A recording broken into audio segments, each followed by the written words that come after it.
Hello, chat. How you doing? Are you ready? I am blurry. Maybe we should keep it this way. Like live in the blur. Maybe the Avs will blur past the Oilers or something. I don't know. What did we get for Black Friday, chat? I mean, I know you should go buy our stuff, but also like what else? What cool deals did you get? I want to know. I didn't buy anything cool. I bought some nerdy stuff though.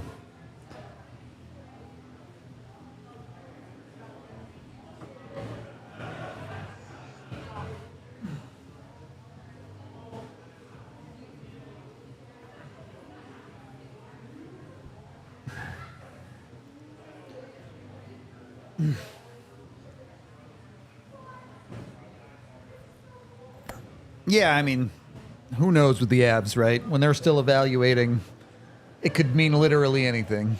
But obviously he's not playing tonight, so he's not fully healthy. Ah, man, that sucks, man. Migraines are not fun. I do not like them. PoE 2, very fun, very fun. A $950 monitor, Irish? That thing better be like 4K 144 hertz or something crazy. A new TV at Costco for $280. TVs are like the quintessential Black Friday deal, right? Like that's what everybody does.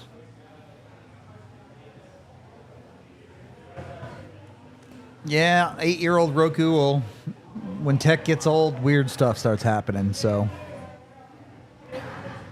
at least you got a dope remote now. A new car? That's crazy. I've never owned a new, like an actual new car. New to me, but not like a new car. Okay, they made the first save. There's improvements, all right? We got to take the little victories. First save got made.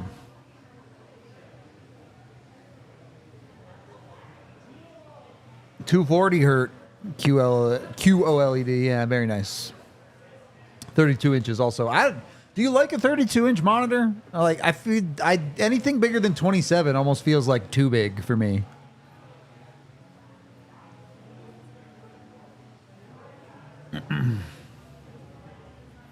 I did not join the Oilers podcasts. Is it a podcast? I think it was like something else. I think it's like a documentary or something. They're following those Oilers fans around because they go like around the country on trips.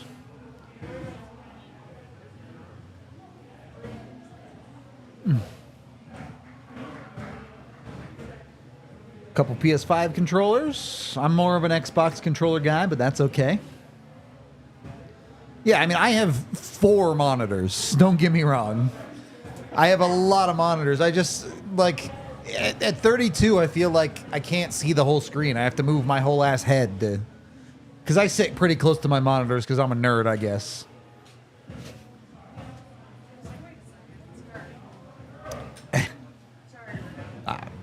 You know, I don't care about being in the dark. I know you don't. I hire out.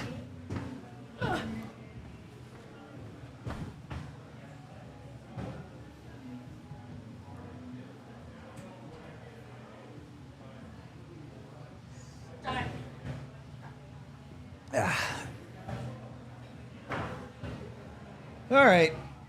Settle in. Don't lose the first period for once in your freaking lives. Dare I say, don't get scored on in the first period? Tickets to Weird Al. That is cool. I've heard he's very good live as well.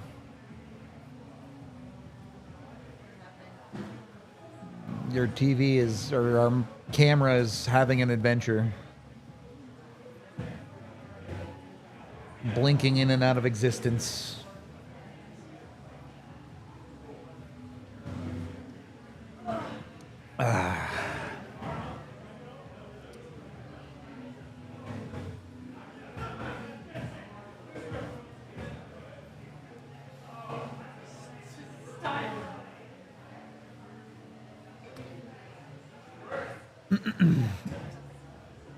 Yeah, going from a 17 to a 24 is like, that's a massive difference.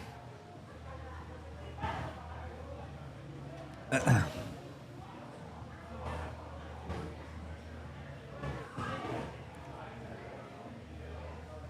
haven't tried ultra wide. Mostly because all the ultra wides now are like curved, and I do not like curved monitors at all.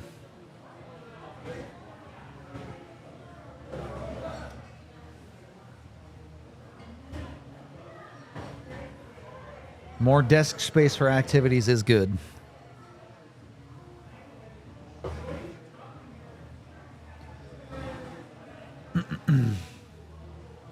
Yeah, hopefully the Avs can continue to be really good on Sega Babas, but we'll see.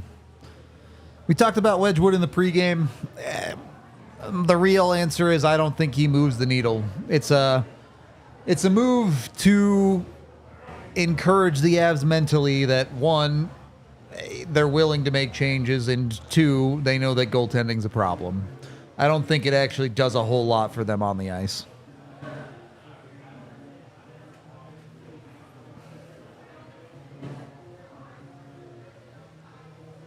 All right.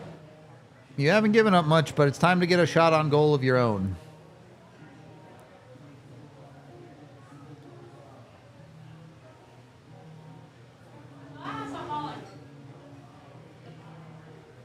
Yep. Miles Wood out month to month. That's all they gave us.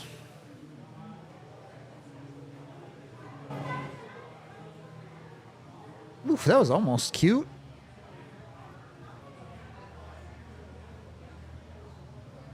I mean, it's a shot on goal. You got to start somewhere, and it's not in the back of your net because you don't want to start there. So I guess you can live with it.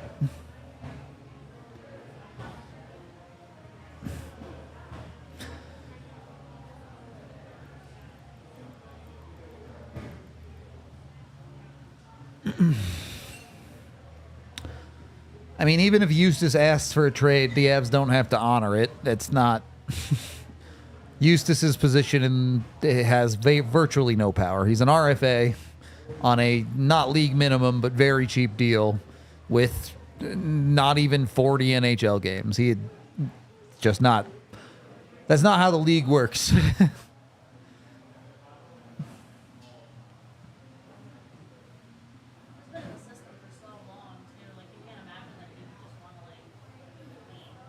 I mean, sometimes guys do, but it's not like he's a respected voice. So I think the Avs actually could make the playoffs. I would even say probably would make the playoffs with their current goaltending. I don't think they'd be a home ice seed or anything, but I think they could make the playoffs simply by outscoring their problems. They wouldn't go anywhere in the playoffs, but, you know, we've been saying it for months that Georgiev's not going to be the guy that starts in the playoffs for them.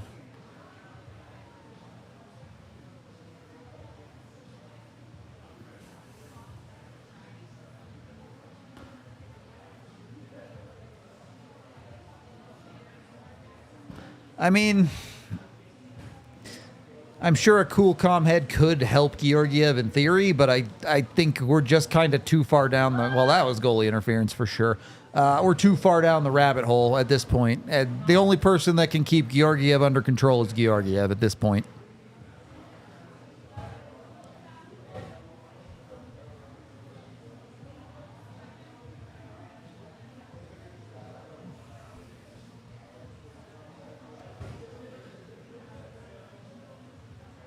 Good stick defensively there by Nuge.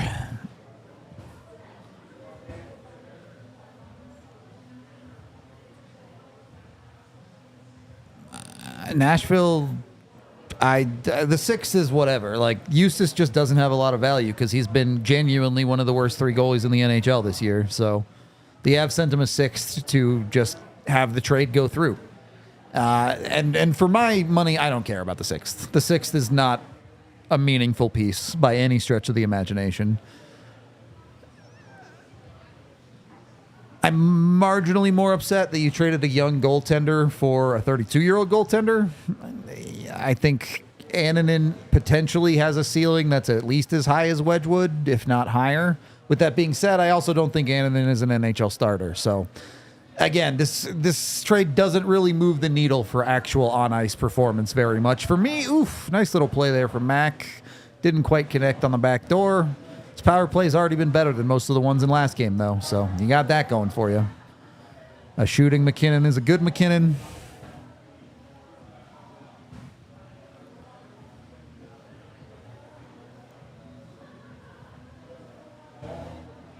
Goalie interference is only a penalty sometimes because at the ref's discretion it can be ruled as incidental or not. So if they feel like he didn't do it on purpose enough, it's not a penalty.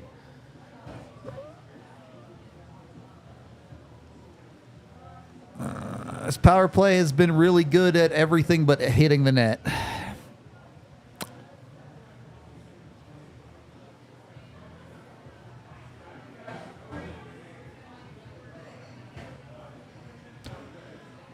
All right, Unit 2, what you got in the bag? An interference call on Devon Taves, maybe? Hey, you actually have a goal. That was a fantastic setup. Interesting. I will say, interesting Unit 2 there. You have Arturi Lehkonen out there with Nikolai Kovalenko to help make that happen.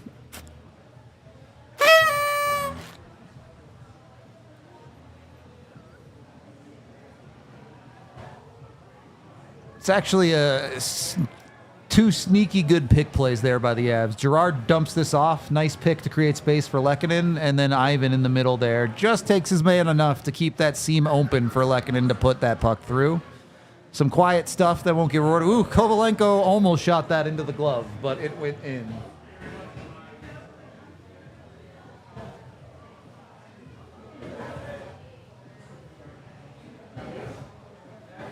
All right, well, the Avs scored first. We are officially living in Bizarro world.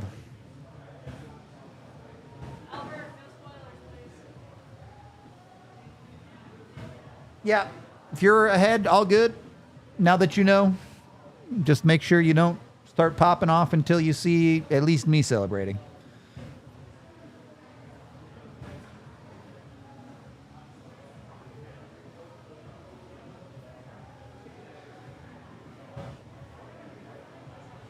Alrighty.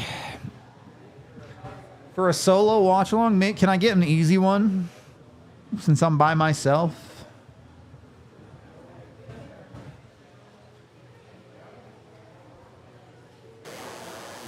You're not allowed to have an easy life when it comes to the Avs. I mean, I have an easy life. It when just could be easier. But when it comes to the Avs. Yeah. Yeah, I know. Sports fandom's never easy. No. That's the part they don't tell you. It's super fun, but then a lot of the times it's super frustrating and hard and difficult and sad.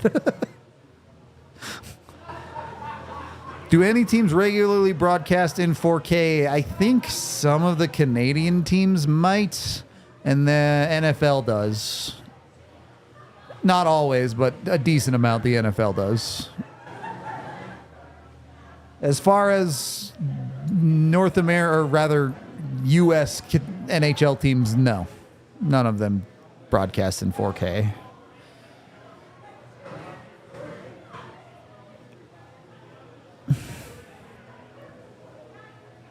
Yeah, I can scold you guys in real time. Yeah. She doesn't want me to be lonely out here. Yeah, that's basically it. Giz was like, you should be on camera more often. I'm like, I'm good. But when it comes to Rudo being by himself, I'll be on camera. That's fine. Yeah, you're not a New York Jets fan. You're not a Buffalo Sabres fan. There are much, much worse teams to root for. AJ will be back for the postgame. He'll be on tonight.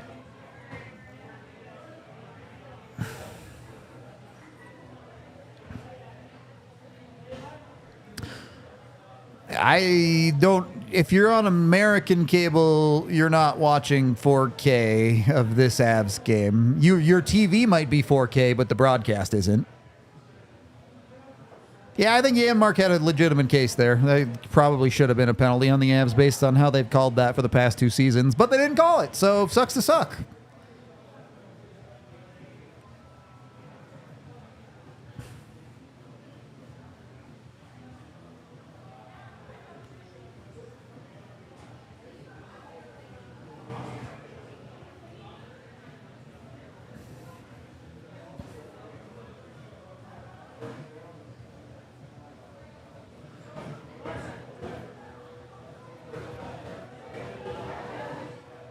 All right. I don't know if the Avs know how to play with a lead in the first period. Yeah. Can't be turtling with 50 minutes left in the game. They're in big trouble if that happens. Did that hit him in the head? He reacted so weirdly to that.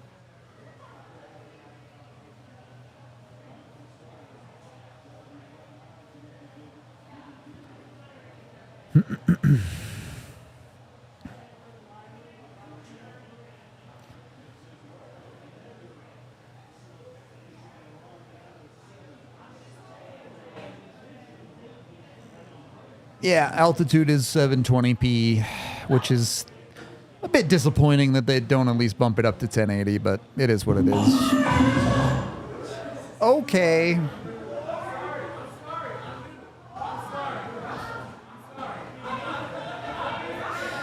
McKinnon has actually been winning a decent amount of faceoffs. Not like a successful amount, but he's not like getting lit on fire in the faceoff circle anymore.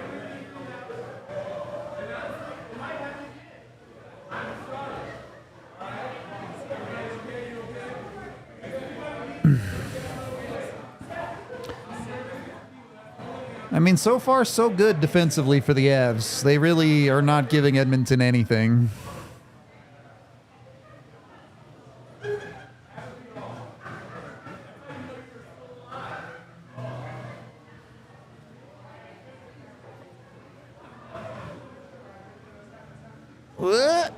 Almost a fortunate bounce, but couldn't quite find it in there.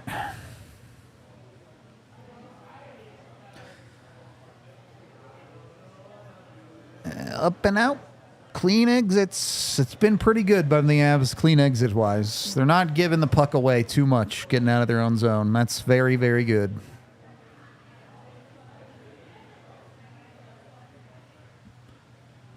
I mean, you know how the refs are. They'll find a call, and then they can say, well, it was even or whatever. It's fine. The Avs just going to have to kill penalties and play good hockey. You can only control what you can control.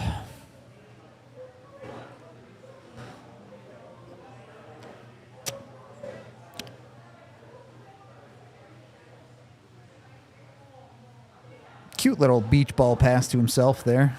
And then Oilers flubbed it. Nice.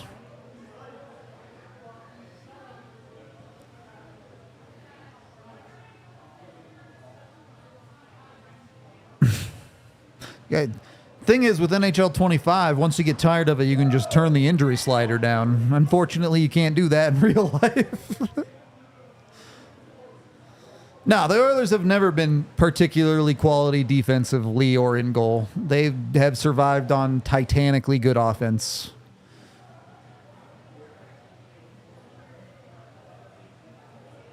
Ooh, good shot by Mac. Little rebound.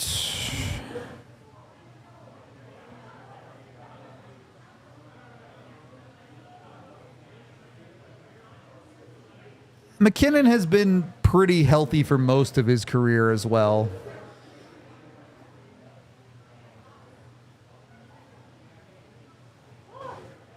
There you go. Good work. Got to get it out, Mikko. Couldn't win the wall battle. I just said you guys were doing so well at getting the puck out of your own zone, and now you got to survive a McDavid shift that you didn't. Is that McKinnon sleeping on the back door?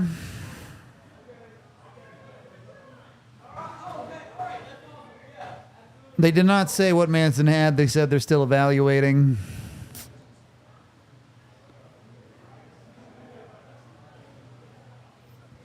The first shift, you have a turnover in your own zone. It ends up in the back of your net.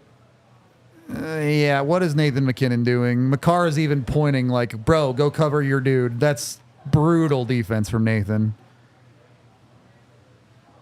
Tough. That's tough.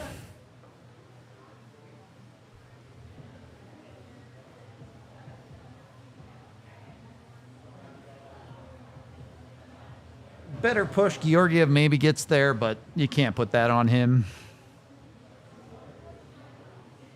Dude wide open on the back post.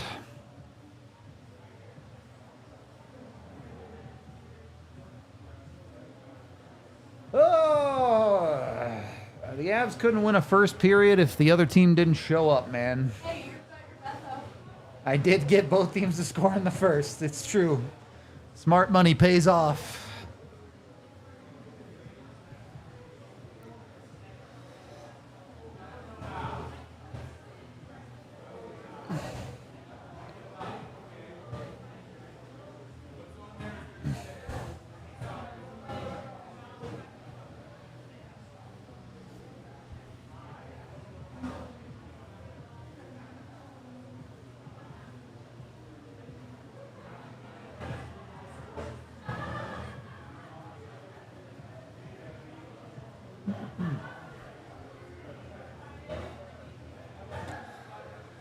I mean, I don't know.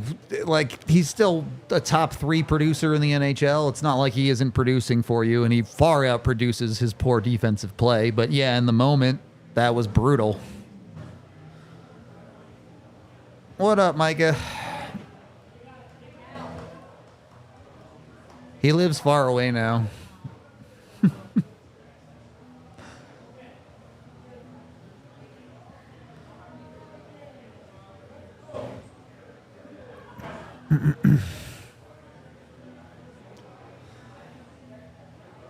I mean, I don't think any amount of coaching can get Mac to play a two-way game like Crosby. He just does not have that in the bag.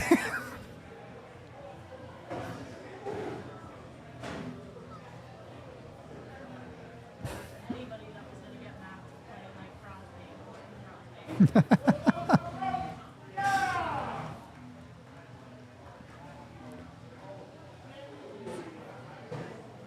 If the NHL was ran by Activision, you'd have to pay for a DLC to get the offensive zone unlocked.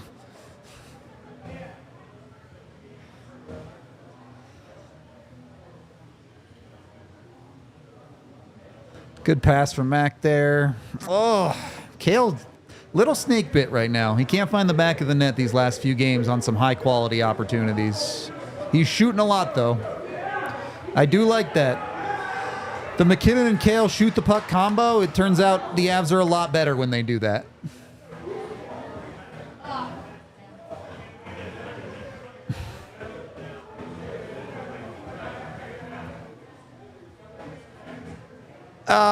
Chris, I don't think they really have a McDermott right now. They just don't really have a guy that fights a lot, which if you watch the show, you know I don't really think they need a guy who fights a lot.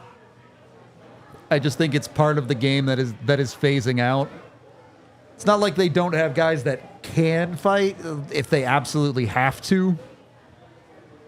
But the Avs just don't fight very often, and I don't think they need to. We don't need to get into the whole conversation about how enforcers don't actually work or anything, because I have that conversation way too often, so we can just skip it. But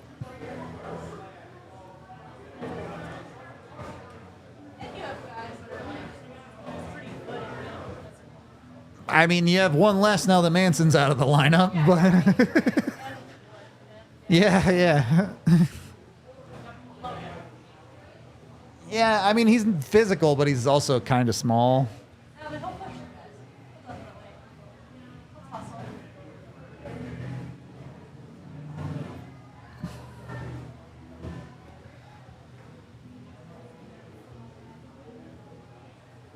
Yeah, unfortunately, the Avs just managing the injuries a lot.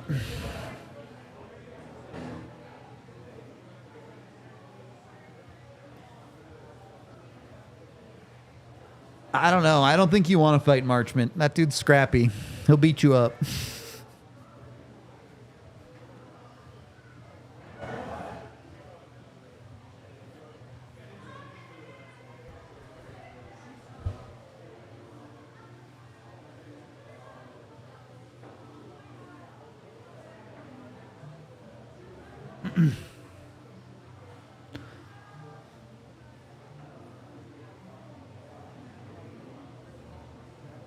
What happens first? Avalanche have a good, healthy season. Avalanche get a lockdown goalie, or Mexico City gets an expansion team.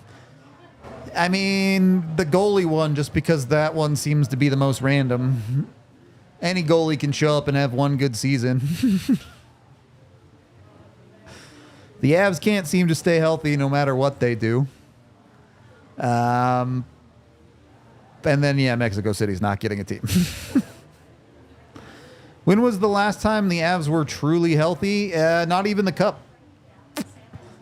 They lost Burakovsky after game 1 of the Cup final. You also had Kadri and Cogliano coming in and out of the lineup. Yeah, you're right. And Sam broke his sternum in round 2, so maybe like round 1 of the playoffs, the 22 playoffs, maybe they were fully healthy. I'd have to look.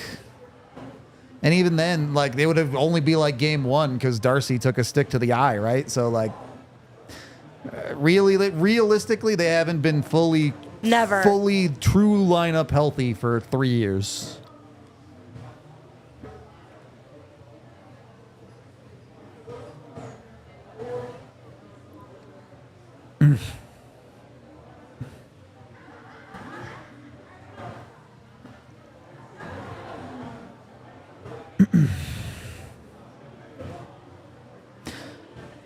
I mean, yeah, there were a lot of people not healthy that were still playing because it's the playoffs, but I don't count that. You have to actually be out of the lineup.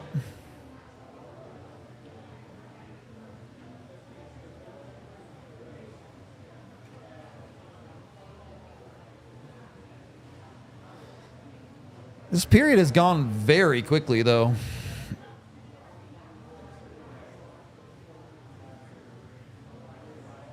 Yes, Gerard is healthy right now. He wasn't in 2022 playoffs, though. Yeah, I mean, obviously Gabe was playing hurt for that whole season, except for the part that he missed because he had surgery, but, you know.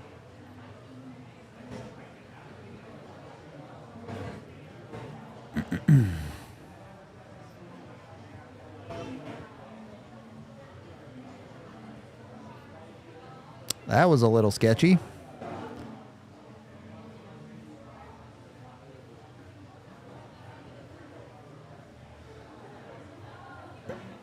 Yeah, I mean, look, every team is a little bit injured. No team's ever 100% healthy. They're lying to you if they say that. But there are no teams that even come close this year to the amount of injuries the Avs have dealt with.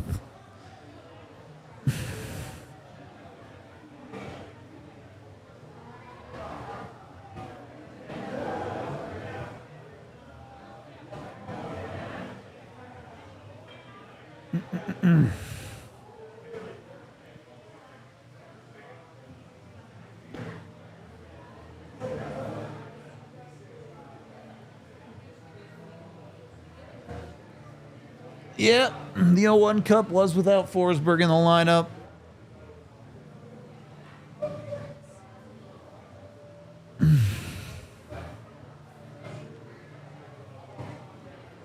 But, I mean, it just is playoffs. It's whatever, right? It's just so much more physical, and so many dudes are playing hurt, and you're so far into the season. It's as much survival in the playoffs as anything else.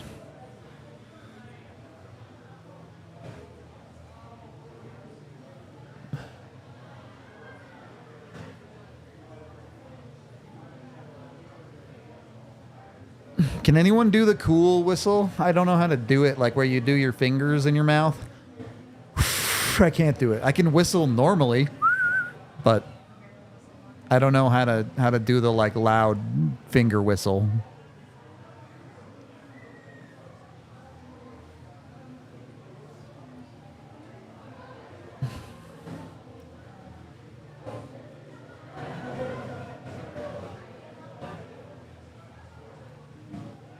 If you're talking about the graph I tweeted, Mishnish, that's just this season. That's this season alone.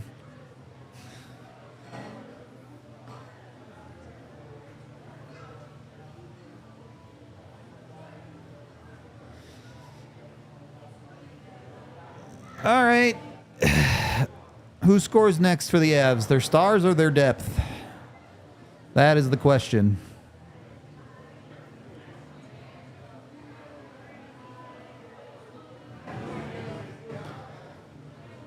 I can't. I mean, I can like attempt to sing, but I am maybe the worst singer that I know.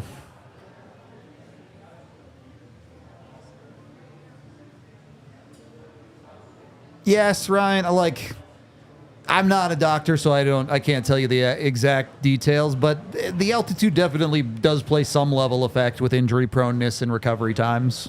It definitely makes them longer. I don't know that it's meaningfully longer, but it definitely makes them longer.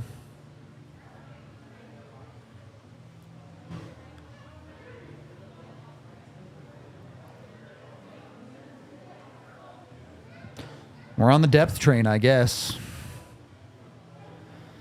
You think Lecky's going to get one after setting up Kobe? I'm here for it. To be fair, I'm here for every Avs goal, so that doesn't mean a whole lot, but LOC would be fun. Ivan would be fun.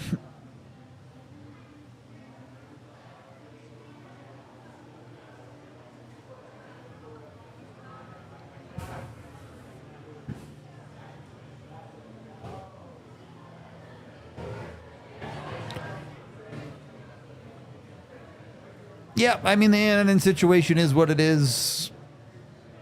I wish they did things differently, but at the end of the day, he was one of the worst 3 goalies in the NHL so far this season. Now, to be fair, so is Georgiev, so whatever, but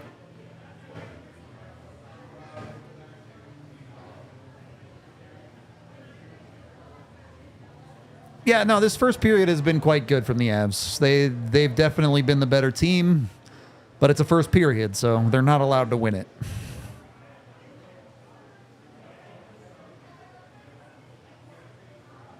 Also, man, Georgiev has got to get better at smothering pucks.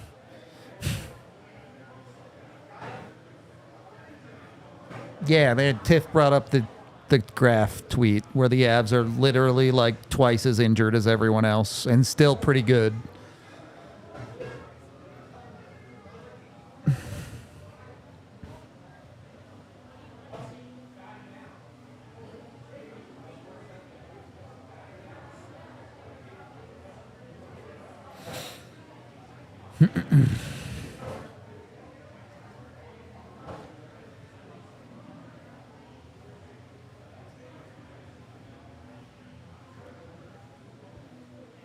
I mean, why? What is up with goalie numbers anyway? Like, why does every goalie wear 40 or 41? Or like 60 and 61? Is there a reason that I just don't know for that? Or is it just a thing? Fuck 'em up. Kill 'em.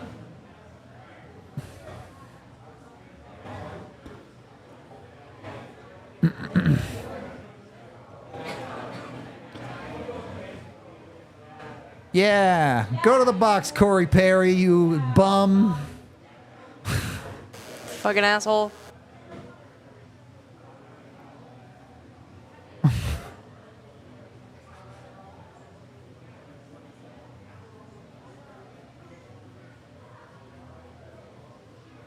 right, I don't really see how that would be a penalty on Corey Perry. Okay, it's not. Good, because that was definitely not a penalty. You're still a bum. He's definitely still a bum.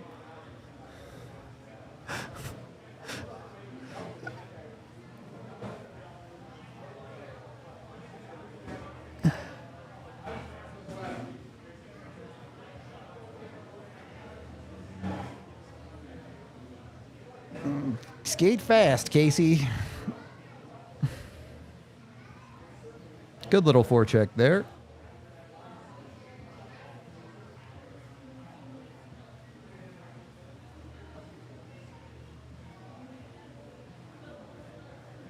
$30 to $50 were designated goalie. Interesting.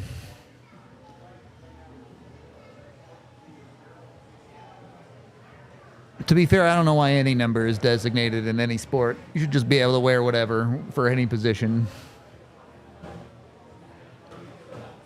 Be able Except to throw. for 0. I think Nah, that's so zero's weird. cool. No, Oh, I think baby, that's so Nathan. weird. Oh, he fanned on it. Did he get hooked? Didn't seem like it. Seemed clean. Just kind of good defense / Nathan McKinnon not being strong enough on his stick there.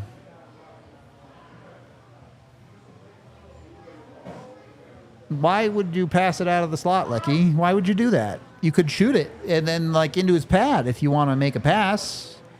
You know? I'm just saying.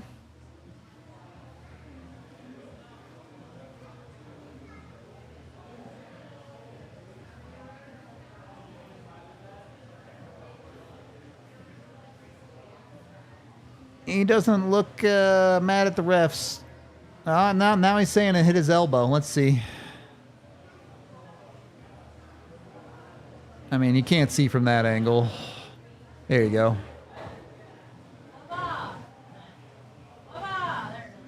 I mean, he did hit him on the elbow.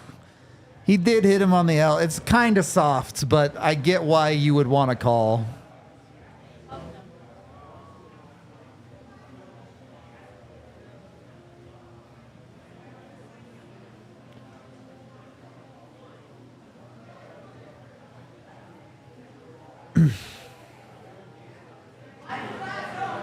I don't know, like, so the original reason the NHL players aren't allowed to wear 0, I forget who it was, but someone wore it, like, back in the 90s or 80s or something when they were first switching over to tracking stats with technology and computers.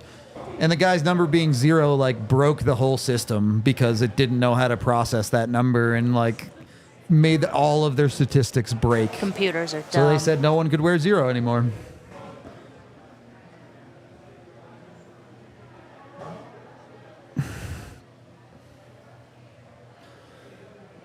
Angry Nate's a good thing when he channels it correctly. He can't be channeling at the refs.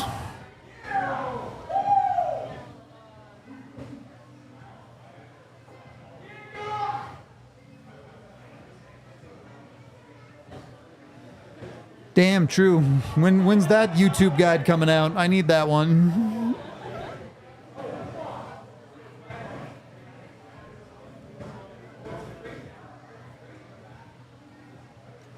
You think NHL players should be allowed to wear the number I? Or like square roots? What about decimal points? Like if you play for the Avs, you want to wear 19, but you can't because Joe Sakic, can you wear 1.9? The last bit of that period, the Avs kind of let Edmonton even it up, but they survived. They didn't give up another goal, so they didn't lose the first period. You feel pretty good about the first 15 minutes of it, too. If you keep playing well, if you keep playing like that, you'll probably win the game. But, it's a Segababa, so we'll see whose legs peter out first. I'm going to take a quick break for myself, and then I'll be back with some numbers. We'll talk to you soon.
So the underlying metrics, the first period ended up pretty darn even. Those last 5 minutes, Edmonton really pushed to get it back to even. Corsi 20-16 in Edmonton's favor, but Fenwick 15-12 in the Avs' favor. So the Avs blocking a lot of shots. Actual shots 9-10, scoring chances 9-9, high danger 5-4 in Edmonton's favor. Expected goals 0.77 for the Avs and 0.7 for the Oilers. Really pretty inseparable across the 18 minutes or so of 5-on-5 time. The Avs capitalize on their power play and they give up the 1 goal, and that's how we're even. On an individual level, at least on the Avs side of things, you're getting a good job out of your top line. Even if McKinnon hasn't found the back of the net, he's driving that line very, very well when it comes to possession. Your top pairing also doing well. Despite those 5 guys being the line that got scored on, they're still doing a good job. The back side of things, your fourth line, not so good. 0 shots attempted on net for your fourth line. Just not really playing effective hockey for the most part. But the Avs are surviving. They're not playing all that bad on the whole. No one's crazy numbers as far as attempts against. So it's a good game. We'll see. Hopefully it remains a good game and the legs don't go, but I expect them to go by the end of the second period.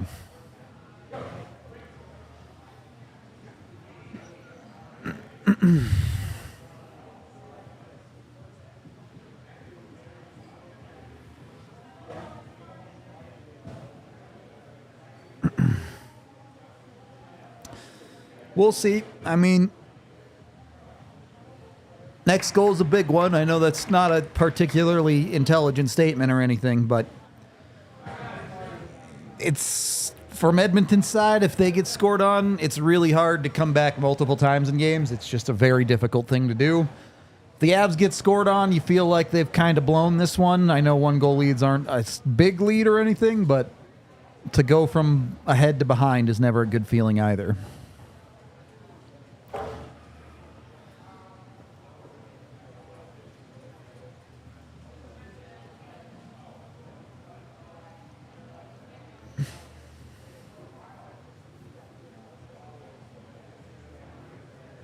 Yeah, I mean, you're not asking your fourth line to produce a ton of offense, but they can't have a goose egg for attempted shots, especially when the other team has 5 or 6 attempted shots against them. You got to at least be competitive.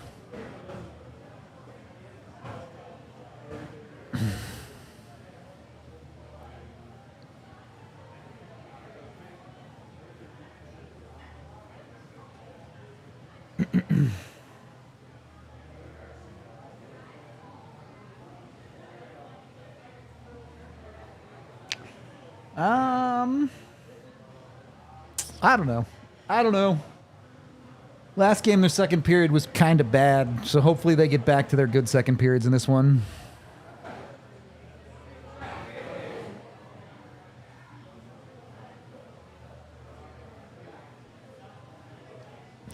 Edmonton is on a Segababa too, so they will get tired as well. That's kind of why you don't want to fall behind, right? Those legs get heavy real quick if you have to play from behind.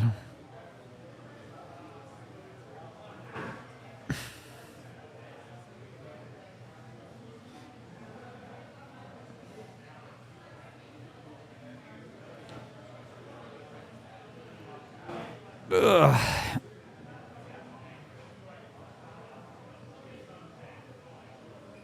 All right. What's the best fast casual food restaurant? So not like if it has a drive-through regularly. I know random locations of everywhere have drive-throughs, but if it's supposed to have a drive-through, that's not fast casual. That's just fast food. So what's the best fast casual?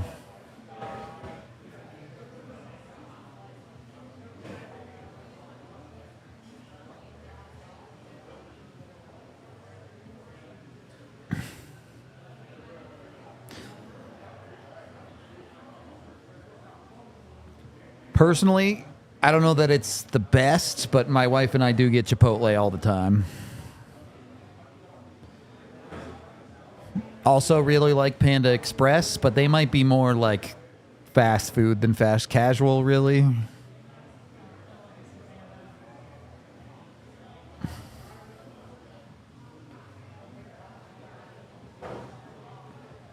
Does 3 margaritas count as fast casual? Is that fast? I don't know. I'm not a big Five Guys guy. They're fine, but I won't go out of my way to get Five Guys. Qdoba's good, but I like Chipotle better.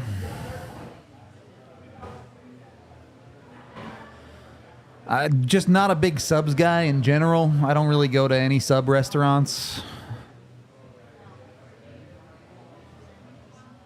I love sandwiches. Snarf's is good. I don't go to Panera, not because it's bad. I just don't go to them. For no reason. It's just not one that crosses my mind. I don't know what Harvey's is. All right. Let's see what the Avs got.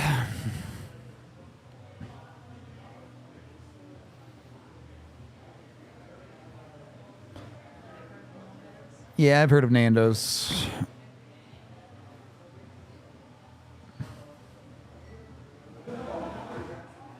Is it Nando's or is it Nando's?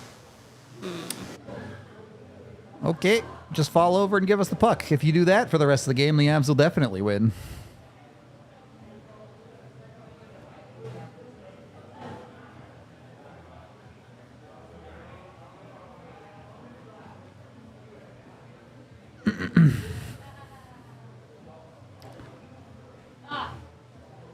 Yes, Santiago's. That's the winner. That's the winner. Canadian burger chain. I hope it's good. Do you guys have fast casual poutine restaurants? Is that a thing? Because I would love that.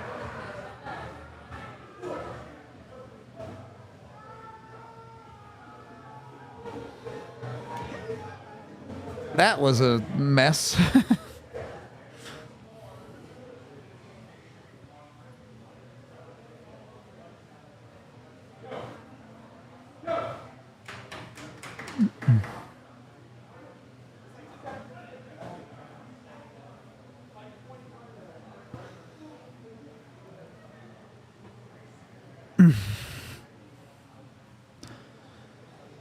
I agree, Jesse. I feel like it depends on what location you go to.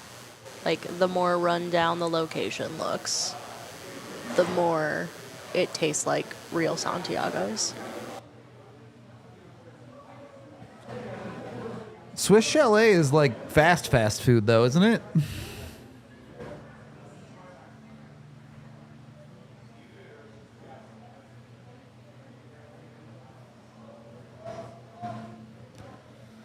That's so depressing. I mean, Covey worked hard there. He didn't really get the shot off clean, but he battled. And the Avs took a penalty, because of course they did.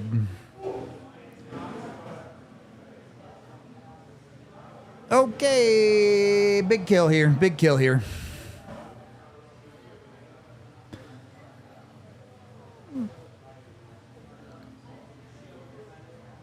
Pebble in your food? That seems bad.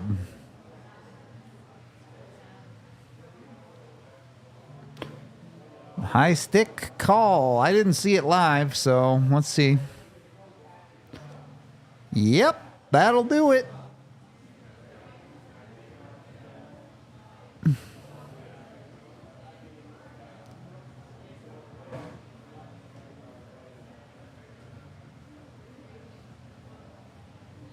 Interesting. I've obviously never been to a Swiss Chalet. Never been to Habit Burger either. Yeah, I mean, I assume Tim Hortons is just like Dunkin' Donuts, right? Like,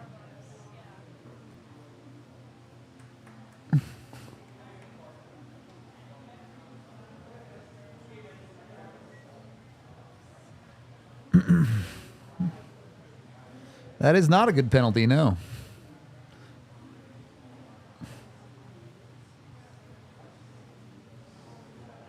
Oh, that's a heinous turnover. Good save. Get it clear here. Help your goalie a little bit. Get out of the zone, brothers. This is bad. And the legs start to die right about now. And now you're praying. All right, you found it and you froze it. You survived.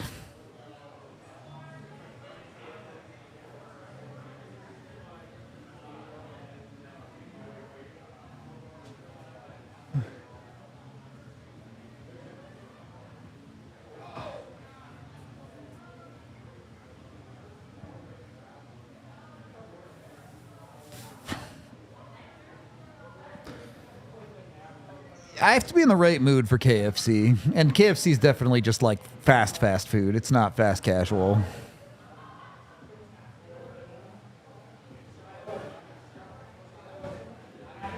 I love Cinnabon. Oh my God. I could eat Cinnabon every day.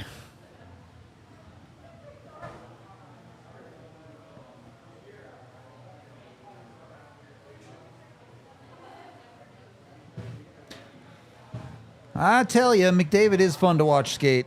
He's kind of like Makar in that regard.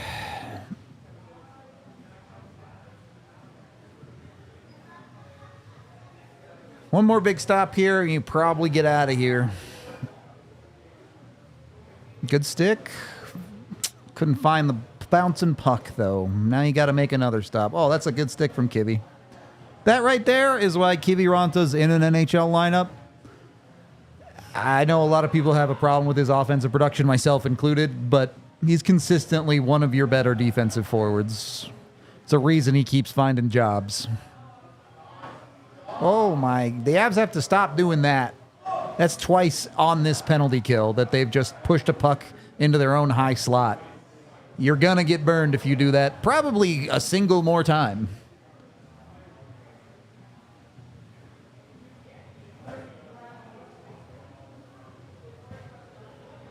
It's Korea that really loves KFC, right? That's like their Christmas. Everyone gets KFC on Christmas.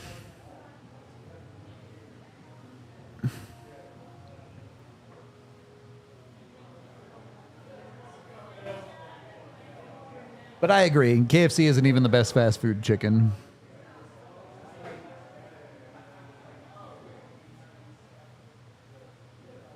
I do like Good Times a good bit. There's one on my way home from the bar that I'll stop at sometimes. Their Hatch green chili cheese fries are really good. All right. I would not call that a good penalty kill, but maybe any penalty kill you don't get scored on is a good one, so you'll take it.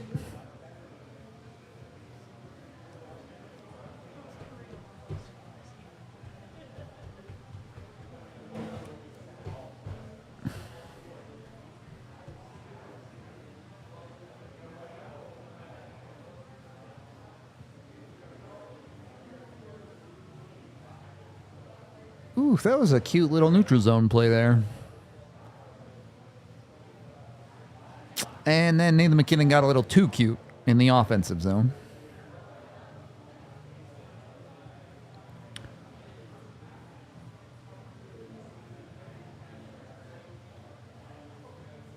Barely. Only if I yell. I can kind of hear most of the time.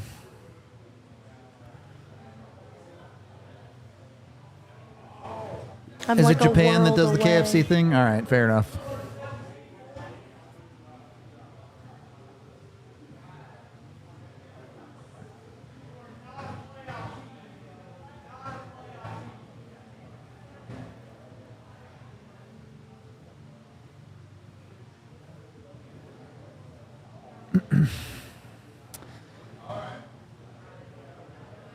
All right, well, now the Avs get a chance.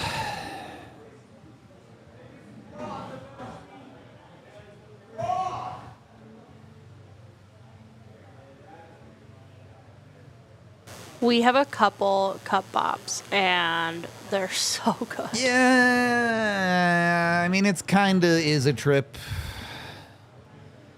He does kind of take the leg out, so I don't hate that call. Also, Bon. You know who hasn't been nearly as good this year? Evan Bouchard.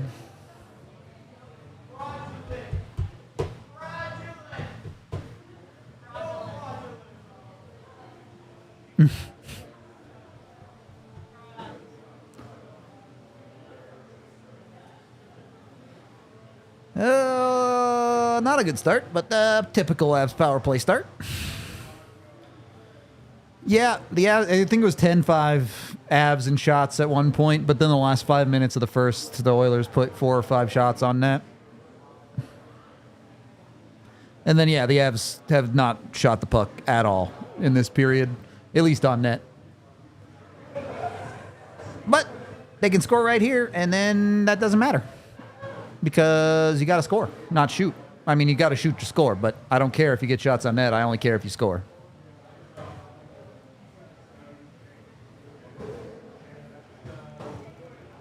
Find Kale here.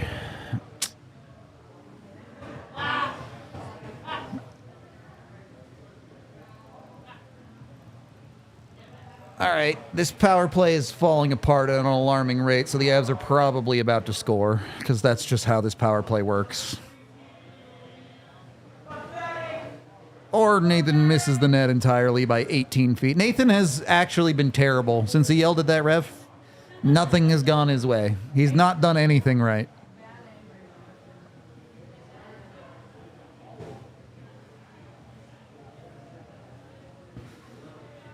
Good find, bad shot.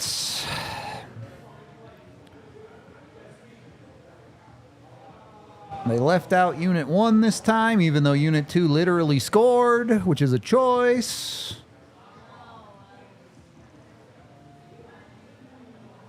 And you almost gave up a 2-on-1, but good job by Casey to get back. Yeah, that power play was very bad. Like, very bad.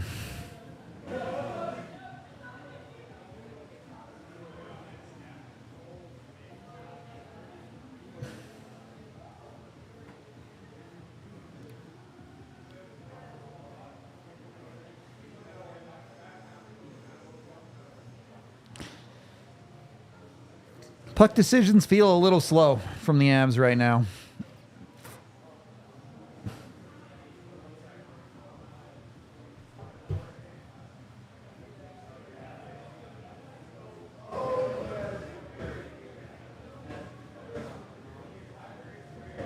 Yeah, I think the no escape rule is stupid.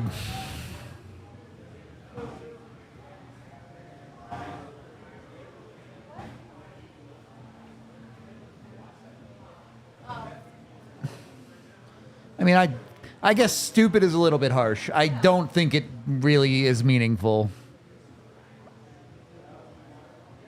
I think it's unnecessary rule tampering that just doesn't need to be done. I think it's fine as is. It's the same thing as the no going over the red line in overtime. Like, you can't. I think jailbreak is at least fun. The other two just feels like you're making more rules that you would have to explain to someone on, like, well, here's some stupid thing that they do in the NHL that I have to explain to you now. Like,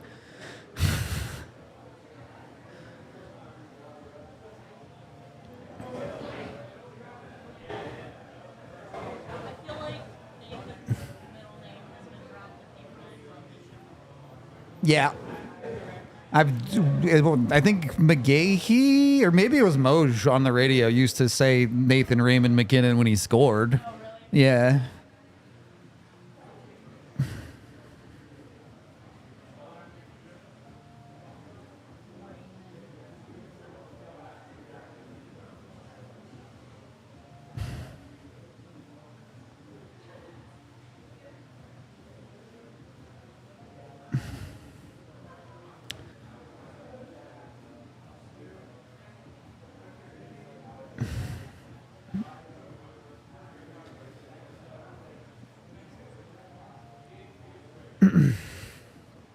This period has not been as fun as the first, by a long shot.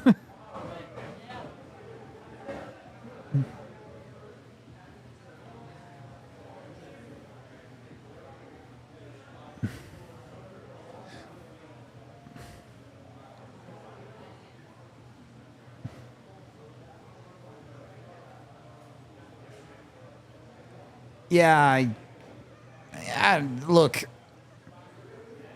Good teams score on their power plays plenty of time as it is already. You don't need to make it more. It's at a good rate as is.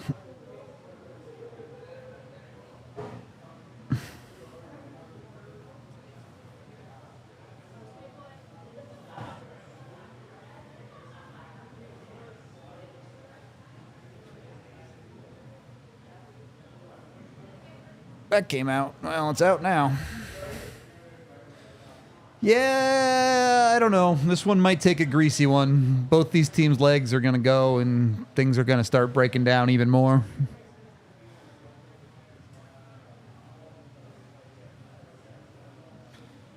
I don't watch college football if I can help it, so.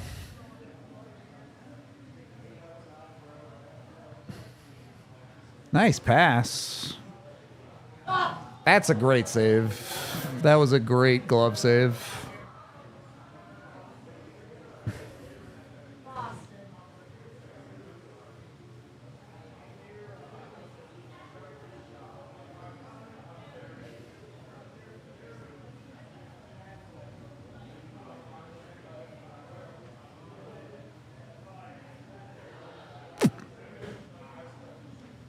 Might not be Nathan McKinnon's night at this point. Might not be.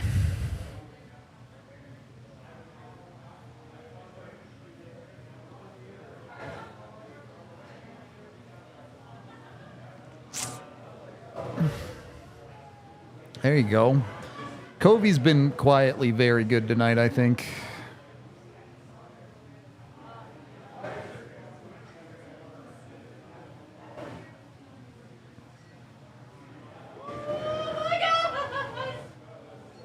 It's a weird decision for that chip there, but it almost worked. Come on, Covey. He tried. He tried.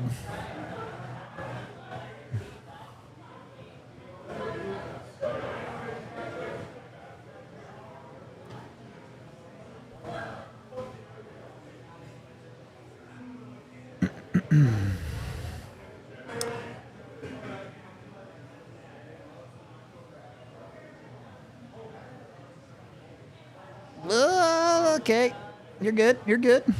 Good job to find the rebound by your skaters.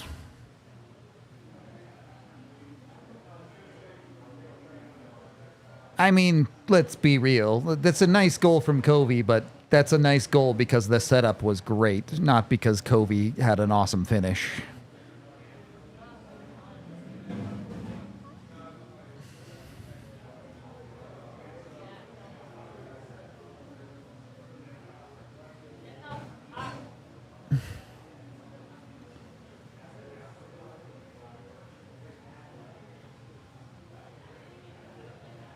I have no idea when they'll get Wedgwood in. I think they have a back-to-back next weekend, too. So probably then at the latest. Don't know if he'll play during the week, though.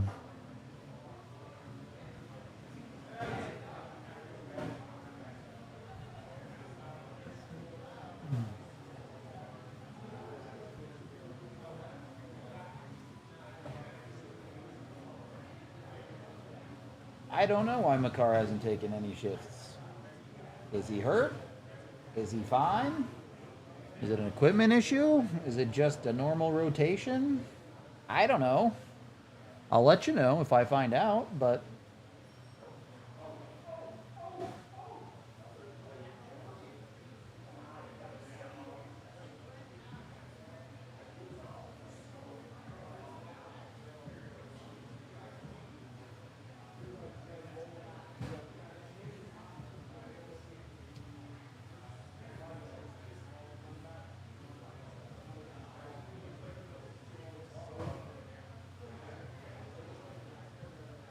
I mean, let's see if he comes out after this commercial break, and then we'll go from there.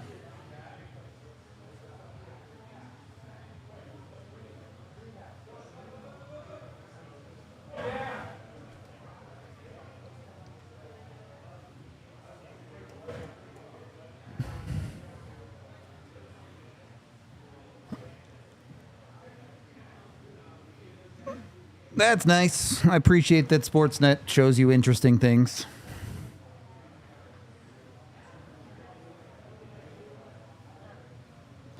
But Dudes hold their body parts all the time after they block a shot or keep a puck in or whatever, so we'll see.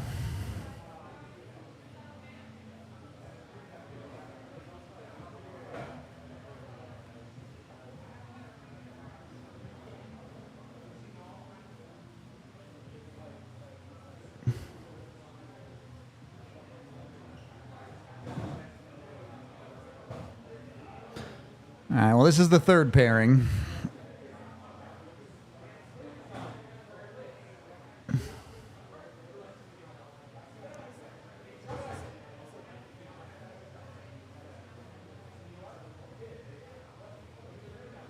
Easy save there.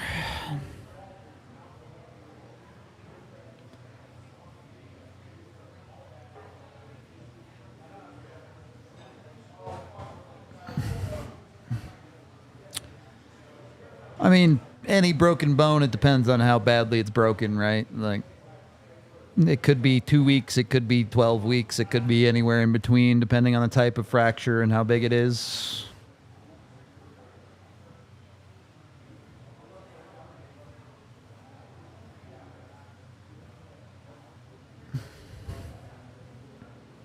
Oh!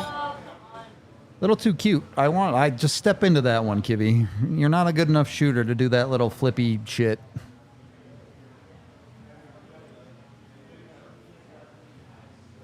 Bench looks full, so I don't think he's gone down the tunnel or anything.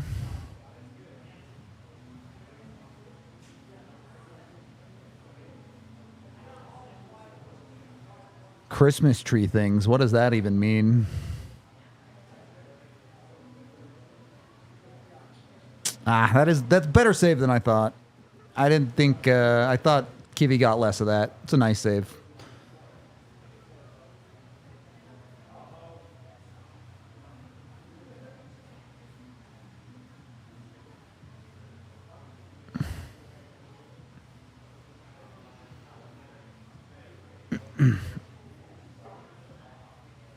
Yep, there's Makar, so he's fine.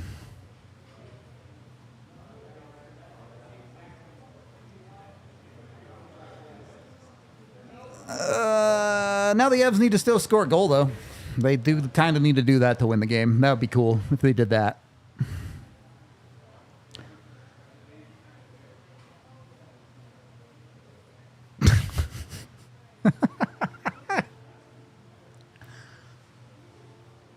Told you it's not going to be pretty.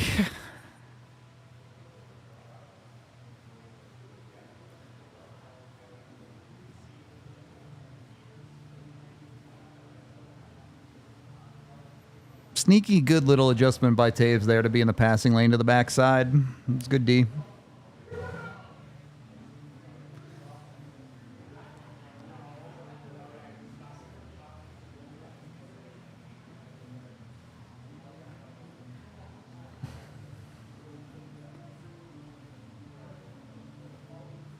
I mean, Georgiev played the puck and got out of the zone. That's a win.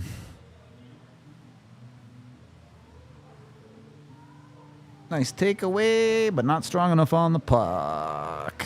It's just gotten real sloppy this period. The Avs puck management are really, really sloppy.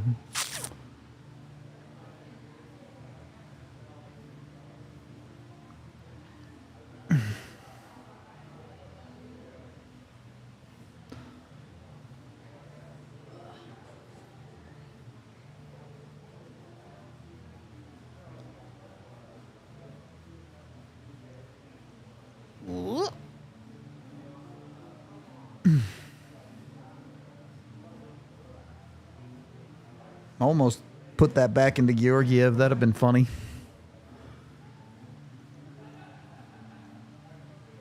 I'm chilling. Sometimes you're vibing by yourself, and that's why you have a watch along. That's the whole point. Yes, let me get my YouTube channel banned by illegally showing you the game. I should do that. You're right.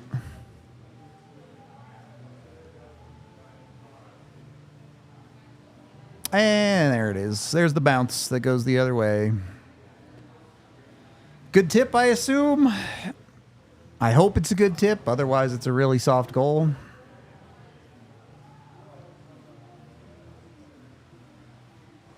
Yeah, I mean, Taves definitely has the best stick on this team. I don't think there's much doubt there. Yeah, no, great tip. Not a whole lot you can do there.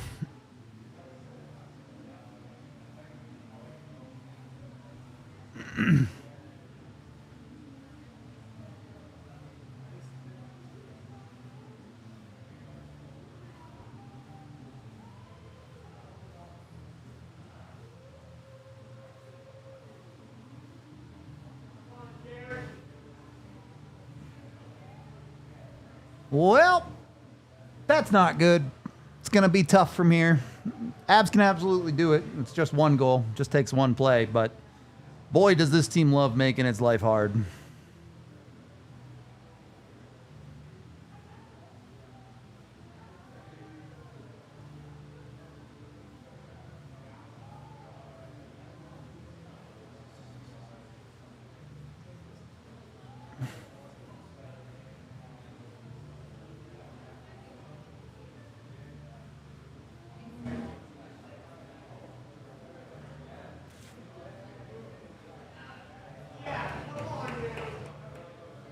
Okay, more penalties.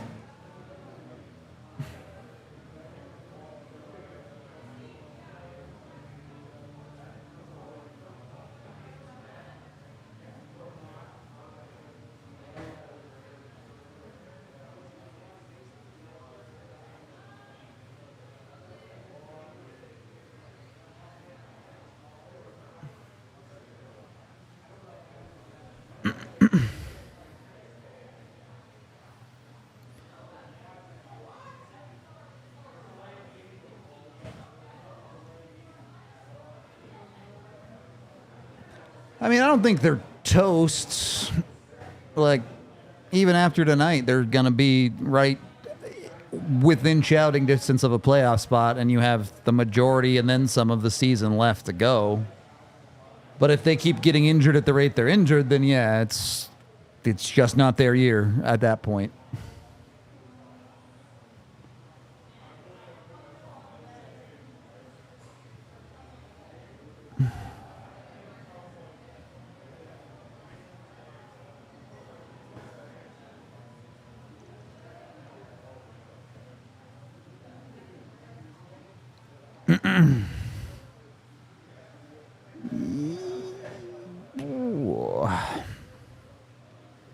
They've got the Scott Wedgwood highlight reel ready to go for a game that he's not going to play in.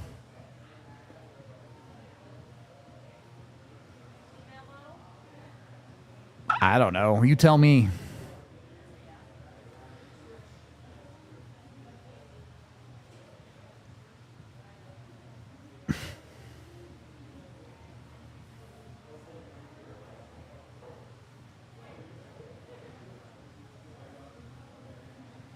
I mean, you'd feel a whole lot better if they score right here.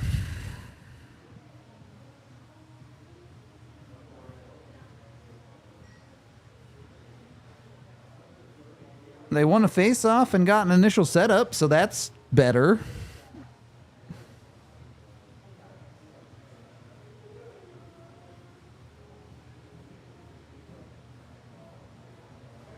Come on, Casey.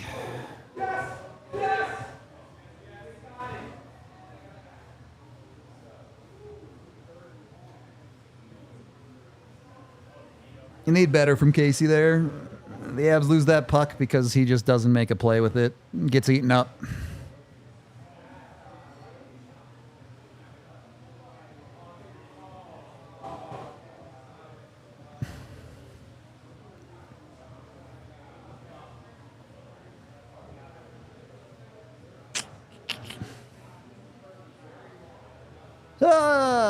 It'd be cool if the Avs could score one of those goals right now. I would like that. Yeah, the Avs, their PDO is ridiculous right now. They're one bottom 10 team in shooting at 5-on-5, and they're bottom 1 team in save percentage.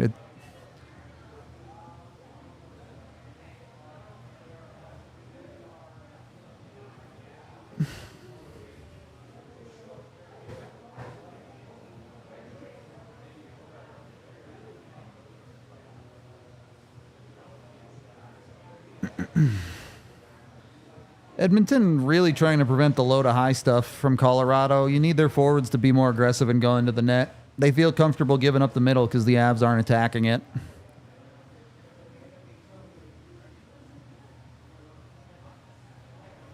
What in the fuck was that entry? Casey's been actively bad tonight, and that's a problem.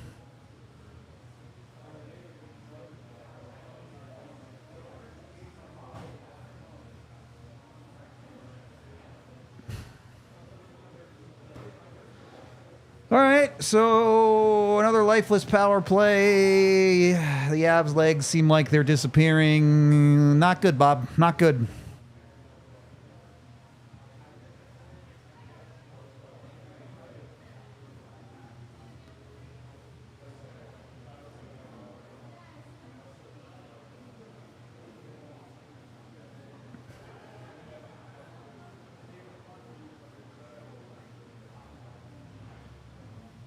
Who's getting this penalty?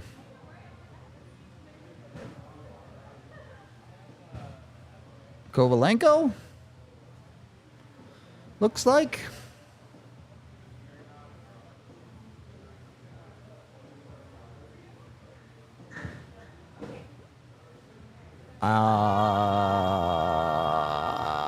You only called one cross-check there, eh? Only the one? Not the one cross-checking the guy you actively called a cross-check on? That's the call you made? That's interesting. That's interesting.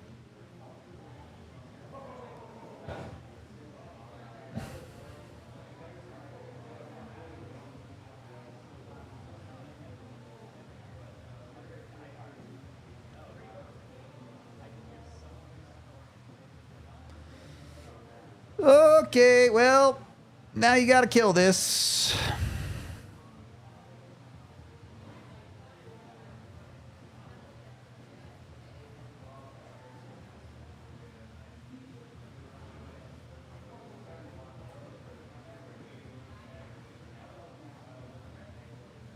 Um.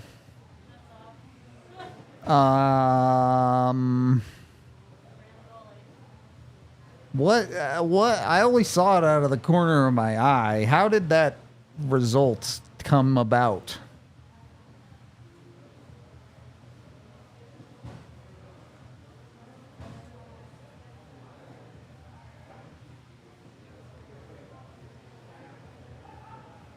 I mean, I guess he's trying to stop. He gets pushed.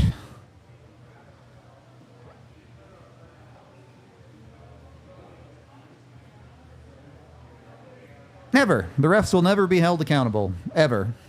Period.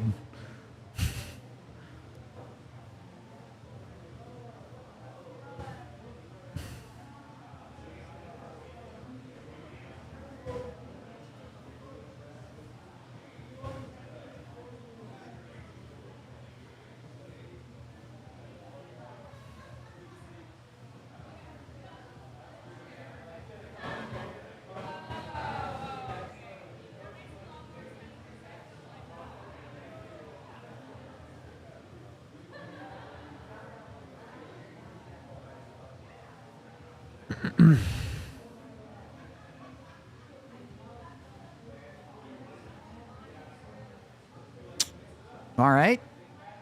Survive, improvise, adapt, overcome.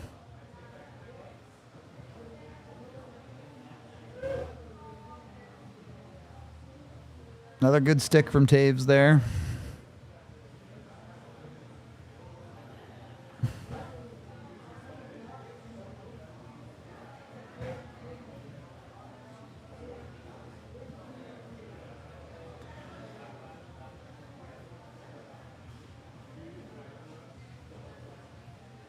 I assume they called the play dead more because Skinner, like, fell down than the net coming off.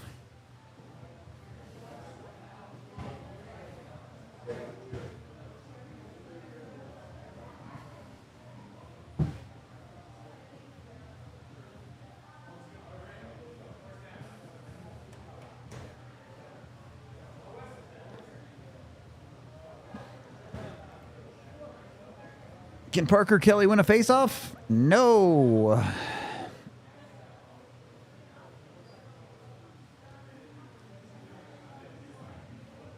Come on, just get out of this period and make the third exciting for me.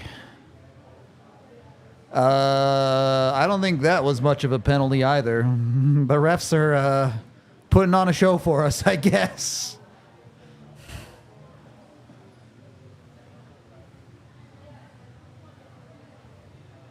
Okay, I mean, no, he did punch him in the head. That's kind of a penalty. Can't argue that one much.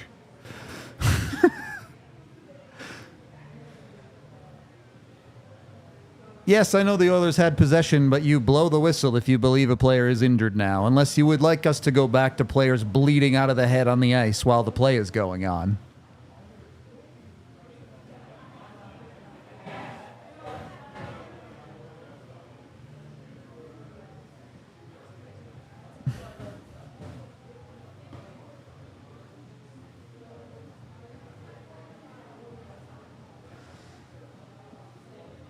All right, your power play sucks, so maybe 4-on-4 will be good? It was a sick keep by Taves right there. And a nice play by Casey, but the puck just bounced on Devon. At least Casey did something good there. You want to see him turn it around a little bit.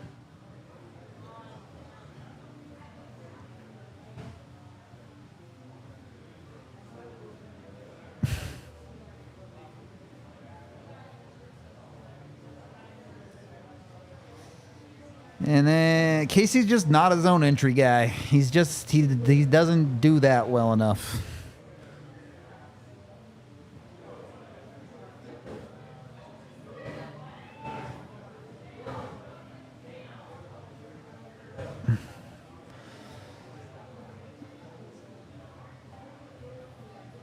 Be cool if the Avs scored on this power play instead of not scoring on it. That would be a cool thing that they should try to do.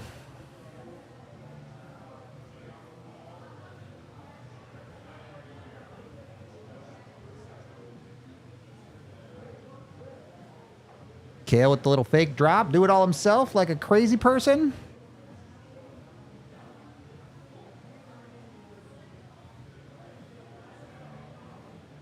Keep it. Oh, Mikko. Man, it's just too sloppy right now. LOL. Nathan McKinnon just said bye.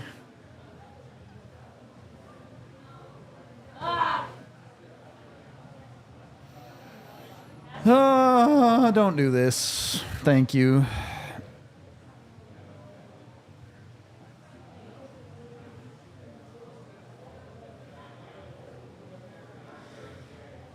Yeah, I mean, that period's not going to get it done. Avs weren't particularly good at any portion of the hockey game in that period. Unlike the first, they have to be better in the third, and that's not going to get any easier because their legs are going to be gone.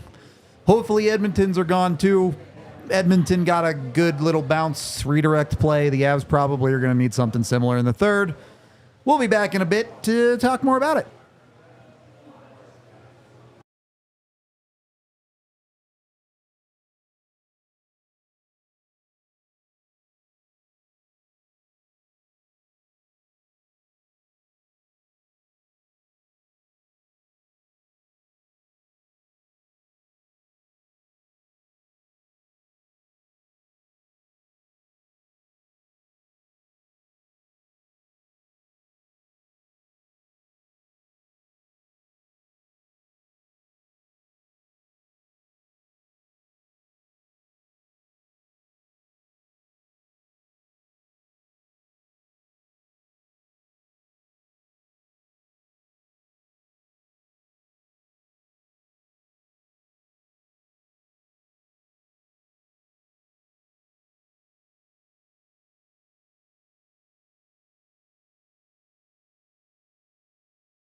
played at 5-on-5, so there's not a ton of numbers to really take from it. What you can take from it is feels like the Avs top line is playing pretty well. They're just not finishing. Whereas the Avs second line has been an active detriment, and they've struggled, gotten outpossessed, outproduced, outplayed for the majority of the game. I know they're missing guys. I know Jonathan Drouin's not here. I know Mikko Rantanen is back with the top line, but you need more out of that second line. Casey Middlestat and Val Nichushkin, you need more out of them.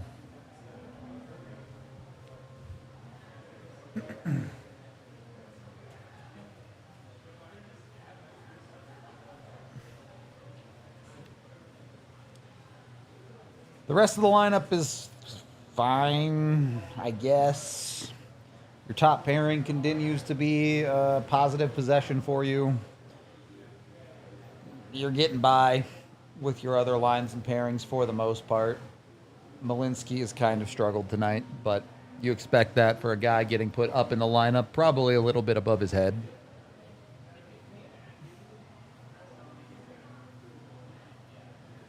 I mean, they have a power play goal in this game. I think it's hard to say their power play has let them down. Some of those power plays were bad, for sure, but they've scored a power play goal. And in fact, they're winning the special teams battle in this game.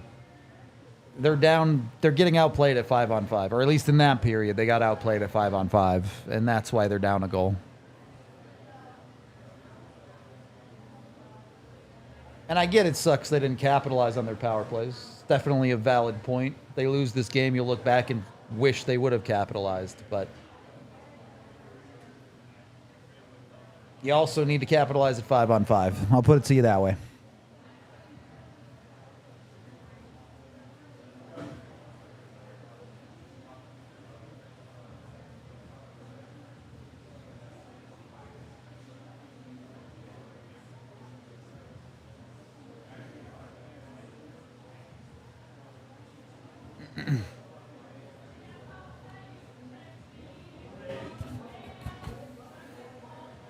We'll see.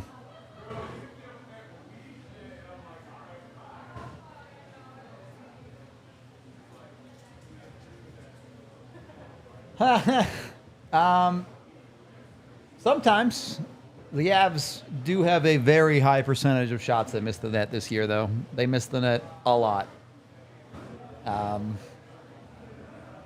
It is what it is.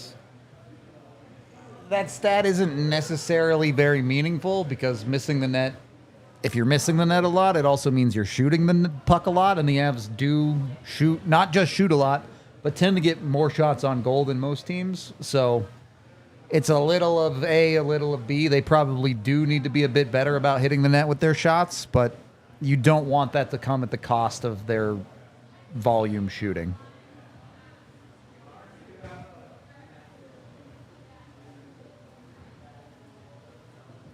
Yeah, I mean, I'm open to try whatever to get Mitzi going, but it's got to happen soon.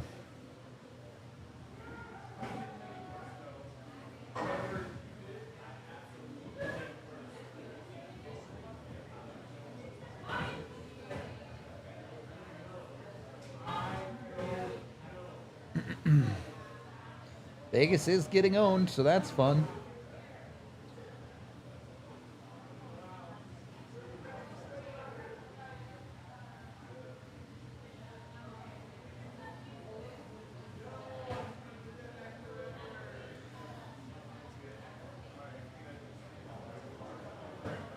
All right. Without any context, what should I get my wife for Christmas?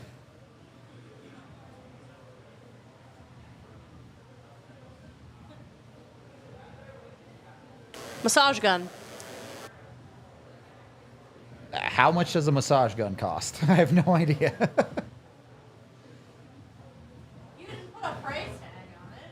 Well, I didn't, but I'm asking because I genuinely I don't even have like a concept of what that would cost.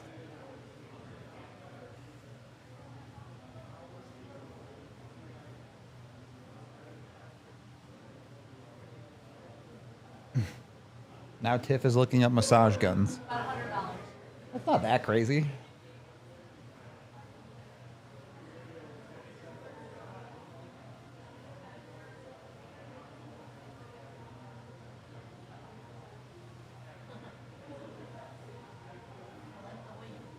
We already have most of the DNVR shirts.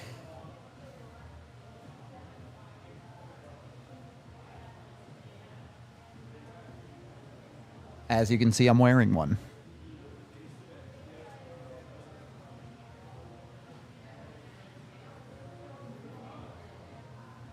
Chocolate and a head rub massage thing. I mean, chocolate's always a good gift, I guess.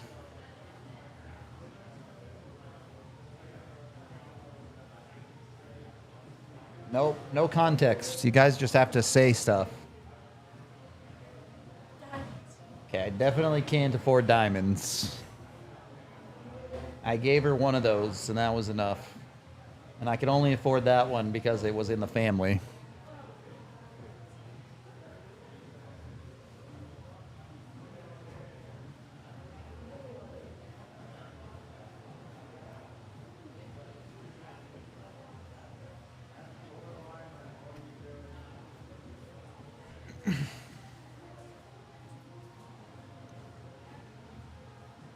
Definitely can't afford a 4090 or else I'd be getting that for myself as a present.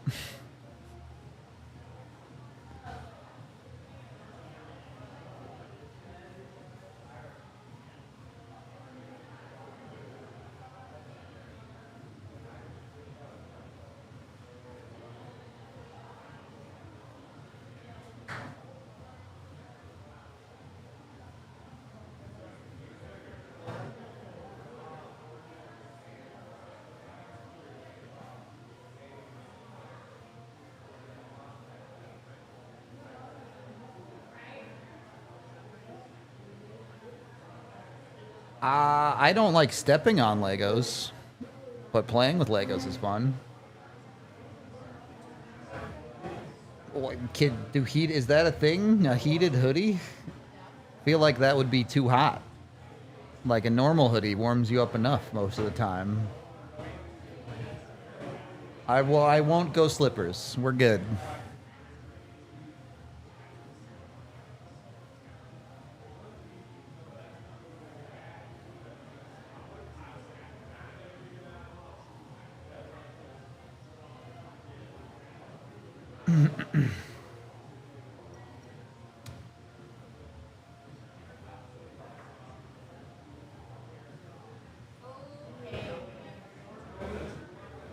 Third period time.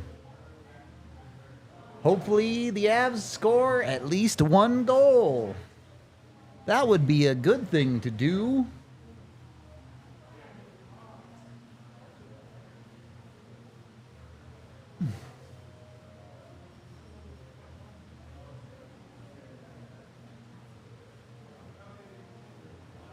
And ideally, they get no goals scored on them. Would also be kind of cool for that to happen.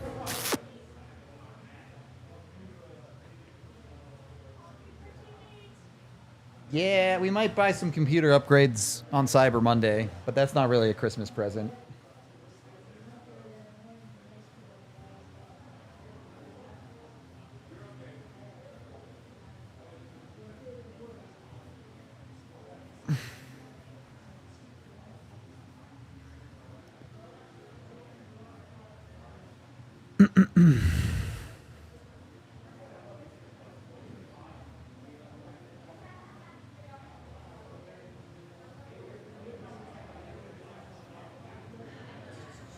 Does someone want to look up Parker Kelly's face-off percentage for me?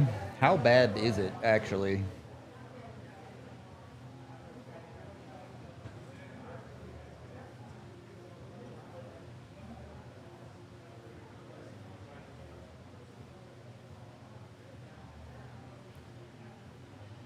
All right, well, you have spent exactly 0 seconds possessing the puck in the offensive zone so far, but, you know, that's fine.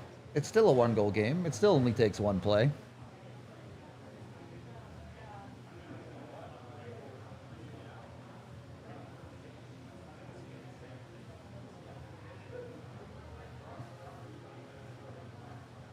I'm pretty sure my wife would be super mad if I ruined a book by folding up all the pages.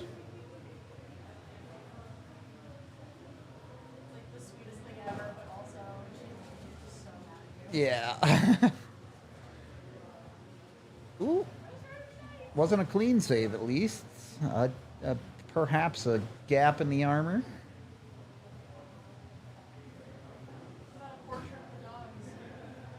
We'd have to get our dogs to stay still for long enough to do that. 43.3%. That's pretty bad. It's pretty bad.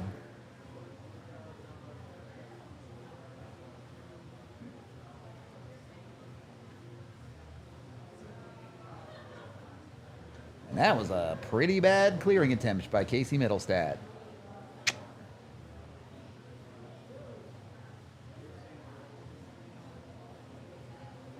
You did get a shift with Casey there. I guess it's just he got caught out there. Couldn't change more than shifting with the top guys. Oof, how did Kale escape that? That was crazy.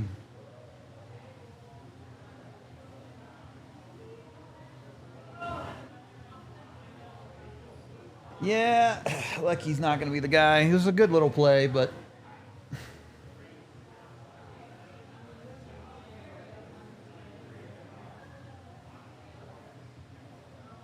You know why, Drew. Even if it's an okay word to say, someone will take it out of context and think it's the racist version of the word, so I can't say it.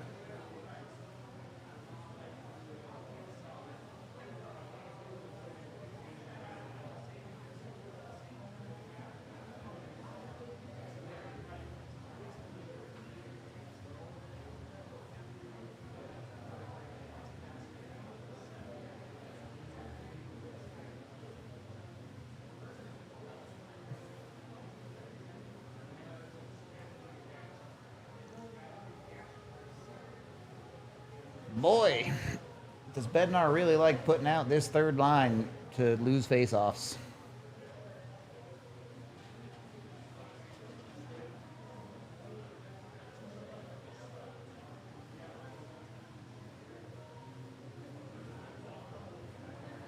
I mean, if we're looking for silver linings, Devon Taves' defense has been really, really good tonight.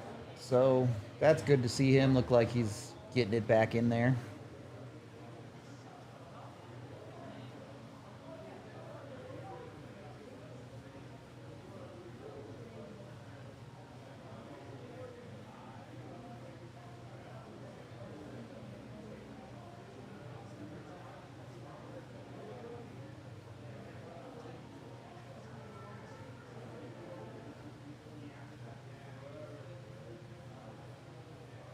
And the game's over.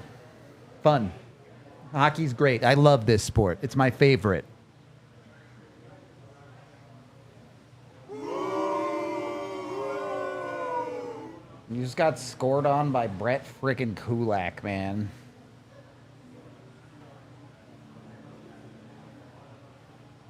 Did it hit somebody at least?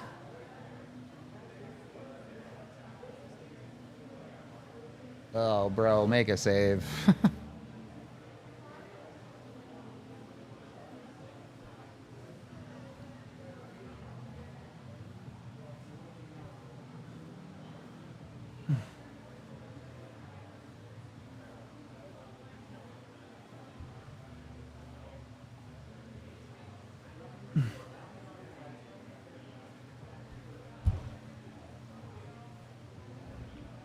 What's this? 3 on 25 is an 850 or something? Not even that good.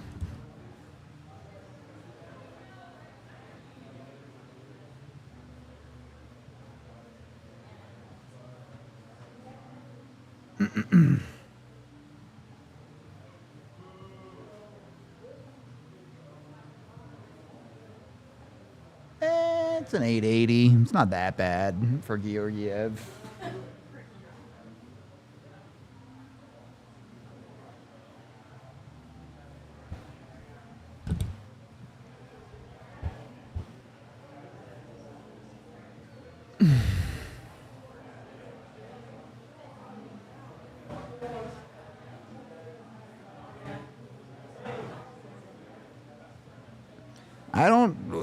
Where's the bad team defense on that goal? Like, what are the defense supposed to do better there?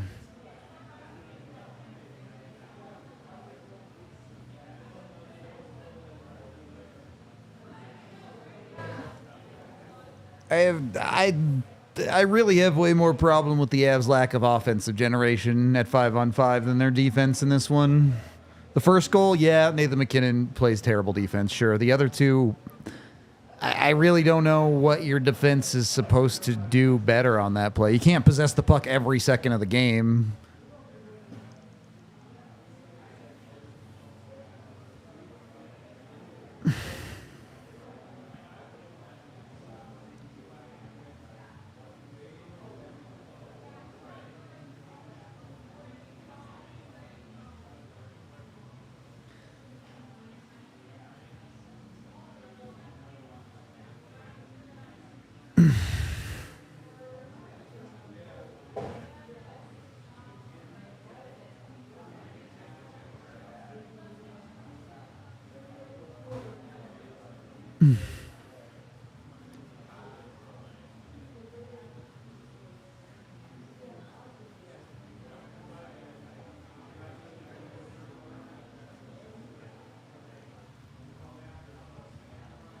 Have they? I mean, really, like, let's look at the numbers right now.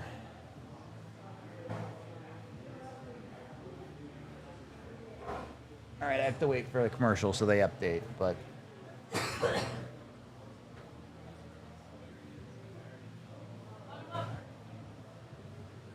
Cool tackle by Ekholm.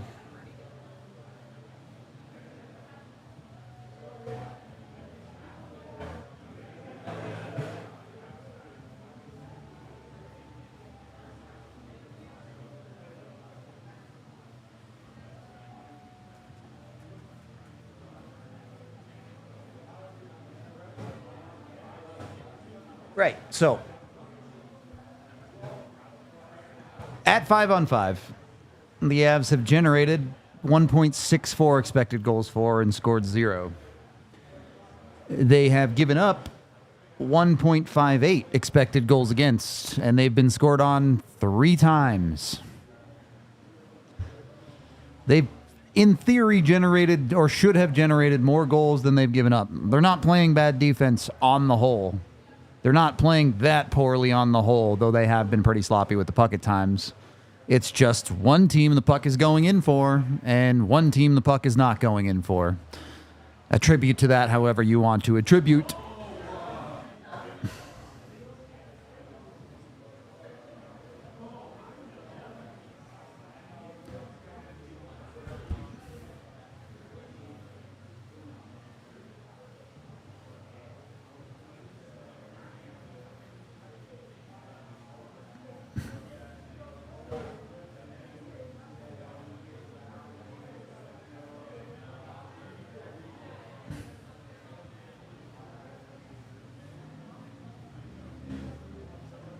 I think Nathan McKinnon has tried a good bit tonight.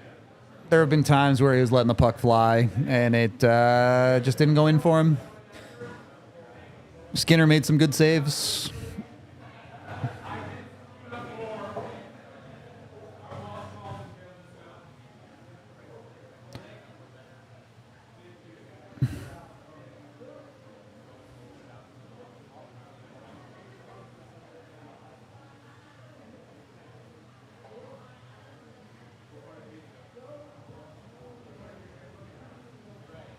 But, I mean, this game really has played out how I expected it to when the Oilers scored the third goal to make it 2-1. It's just so hard on Segababas to come back. Your legs just, they don't have it in them, even if you want to.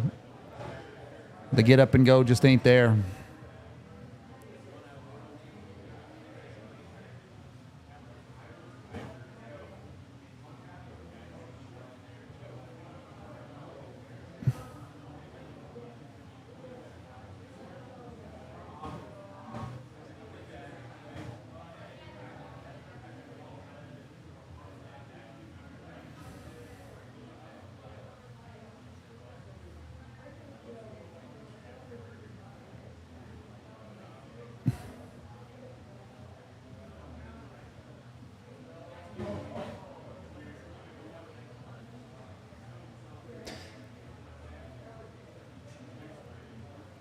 Five-plus game point streaks. That is a very specific stat.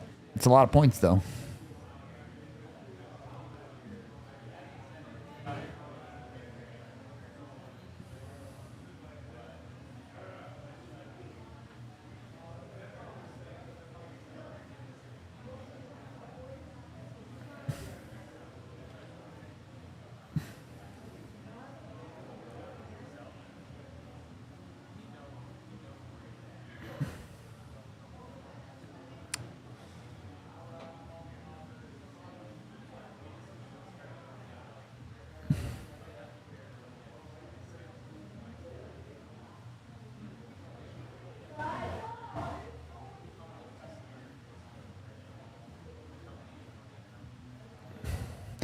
If the team misses the playoffs, it'll be at least in part Mikko Rantanen's fault. So,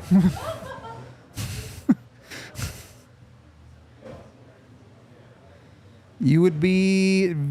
You shouldn't trade Mikko Rantanen. You should re-sign him, and I fully expect them to, regardless of what happens this season.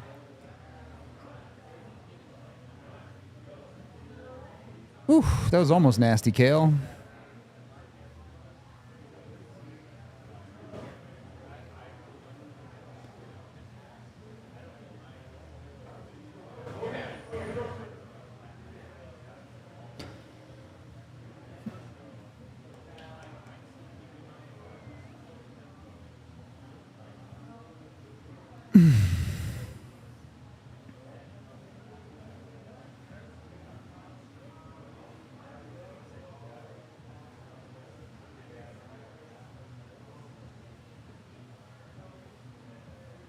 Again, they had a couple of bad power plays, but they also scored a power play goal. So that's literally their only goal in this game is the power play. The bigger problem is their lack of ability to score at 5-on-5.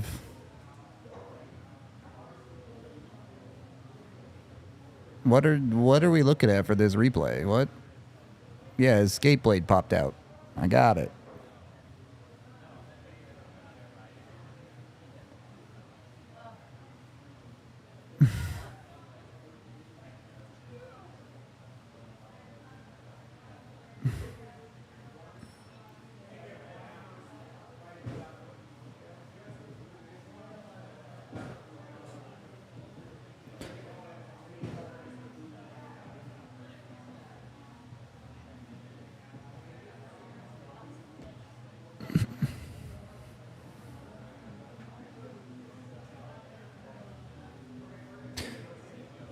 I mean, the first unit had a pretty decent power play on the first one. Both Nathan McKinnon and Cale Makar were bombing away shots. Then they had two bad ones. They had one okay one.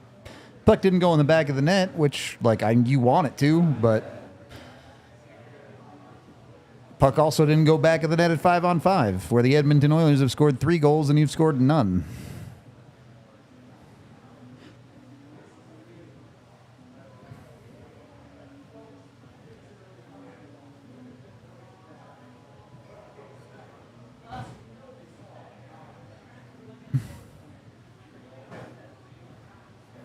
The Avs have drafted a lot of goalies over the years. They've just not developed any of them well.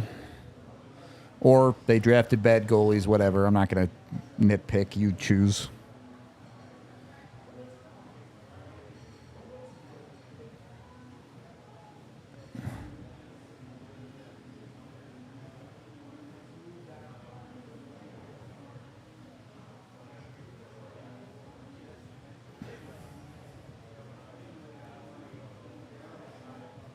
Yeah, the Avs did not do a very good job of getting players to the dirty areas for most of the night, and it's probably part of the reason they haven't scored a goal.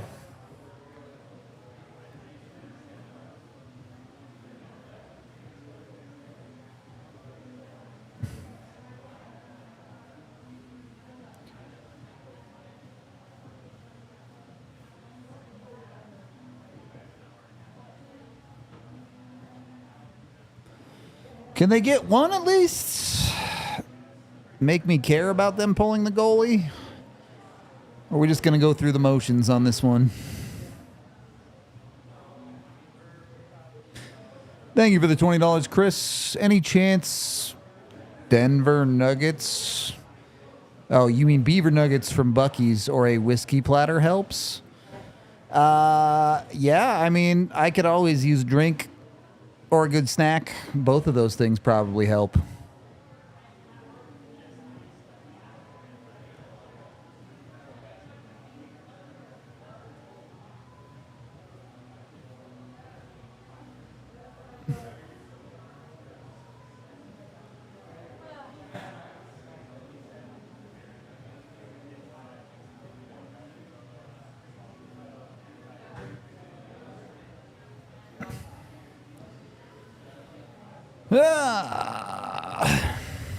Yep, Georgiev has been outplayed by the other guy tonight. There's no doubt about that.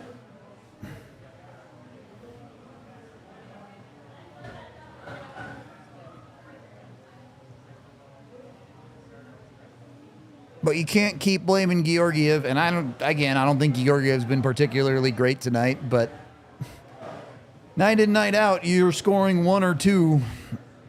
It's hard to win. It's hard to win when you don't get to that at least 3.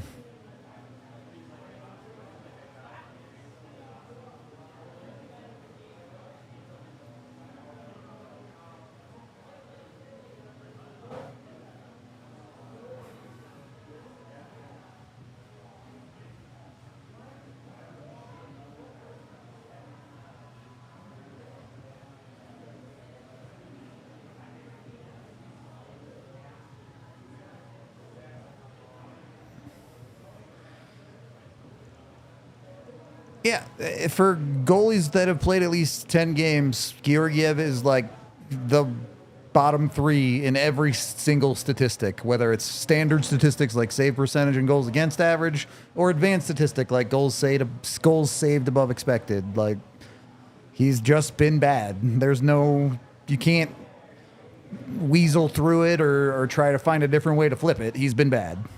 The entire year, he's been bad. Bad goalies have good games. Bad goalies even have some good stretches, but the bad has far outweighed the good.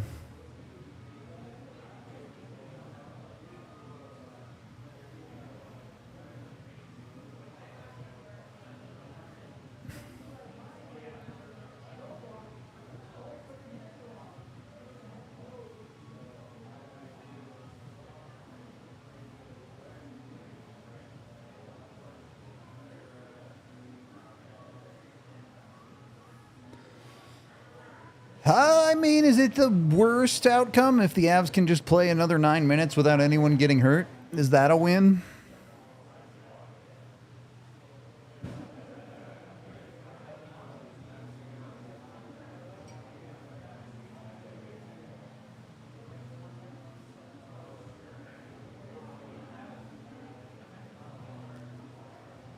If you think Bednar's in the hot seat, you're just not living in reality. If you think Chris McFarland's in the hot seat, you're just not living in reality.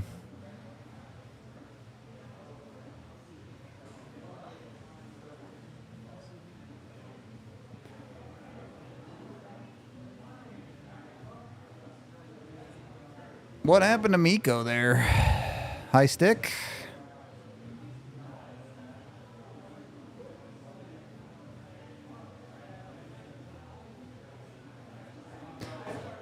The Oilers do sure like to argue some obvious penalties, don't they?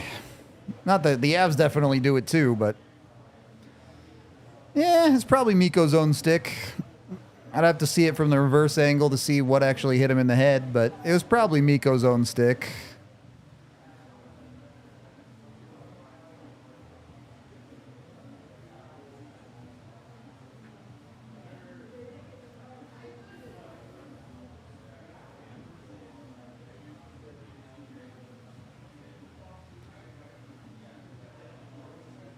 Yes, if we ignore the time they got past the second round, they have not gotten past the second round. It's true. That is a fact.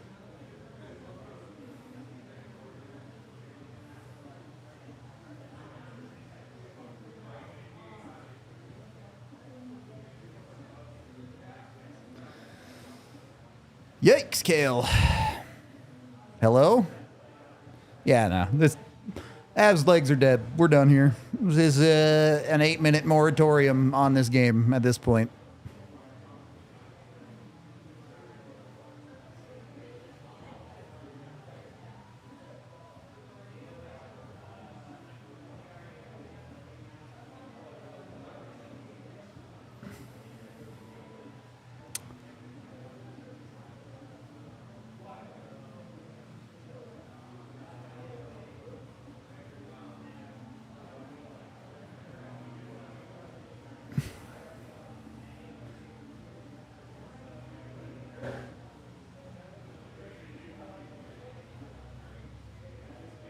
All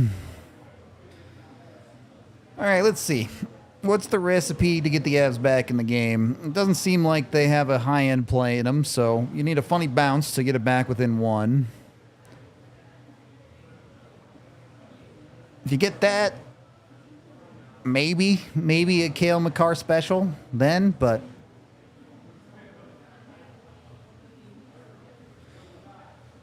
I wouldn't know. I wouldn't say anyone played outstanding. I thought Nikolai Kovalenko was good until he took the dumb penalty. But I think he's been one of the Avs' better players. I think the Avs' top guys haven't been as bad as it looks. I think Cale Makar's been pretty good. I think Mikko has had good moments. So has McKinnon. Obviously, McKinnon directly at fault for the first goal, so less good there. But, yeah. Devon Taves has been quietly very good defensively tonight. Not a whole lot from everybody else, though.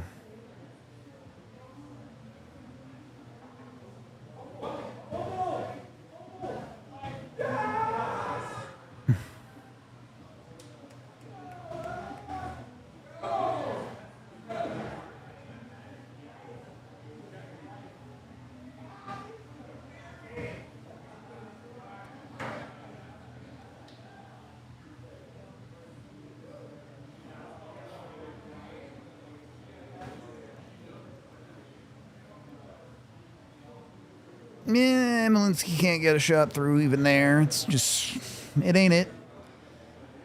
Are they booing the Avs or are they booing like a missed call or something? I don't have the sound on in the bar, so I can't hear.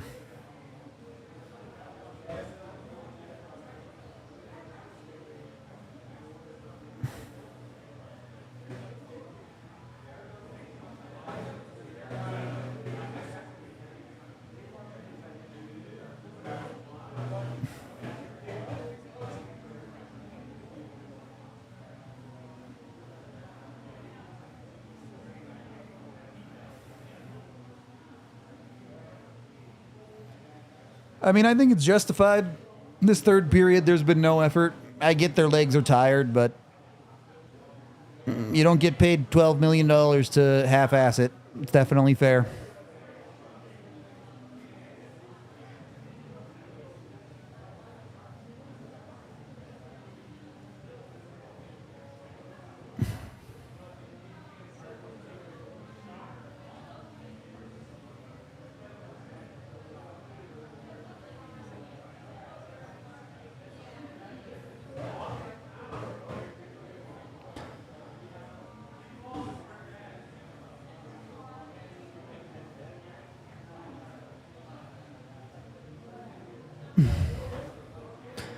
Taves isn't even the worst shot on this defense.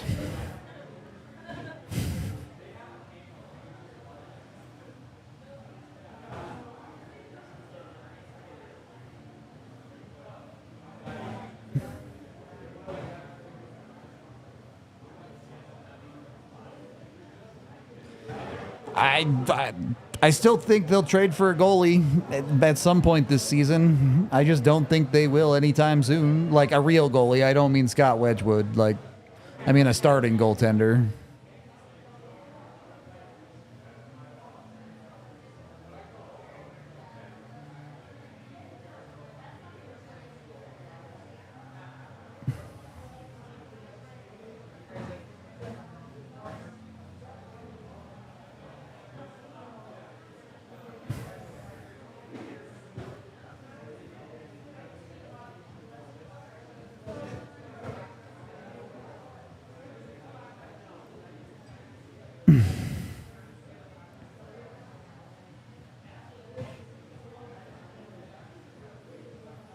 Yeah, like I said, the second the Avs fell behind, it's human nature. It kills you. You're already tired.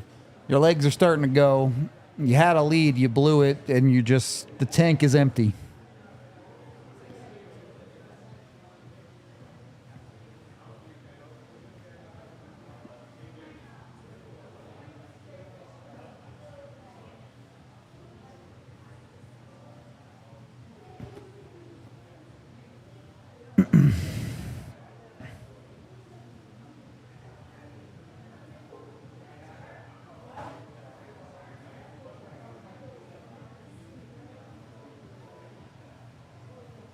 The Avs have played the majority of the season with 4+ injuries.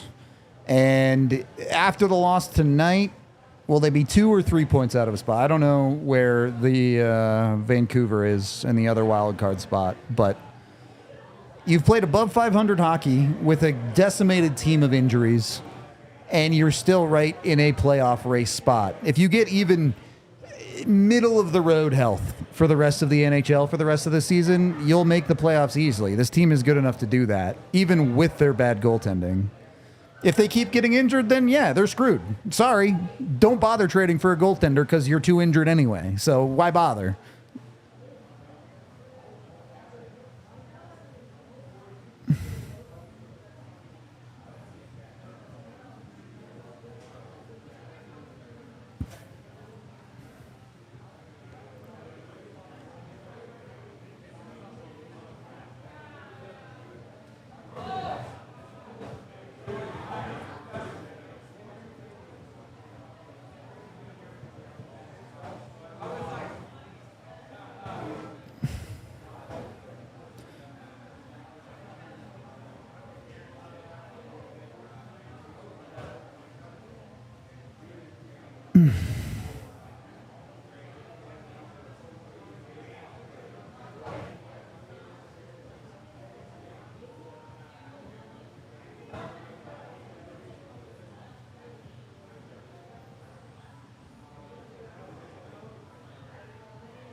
Little mask save. It's the most entertainment we've had in about 7 minutes.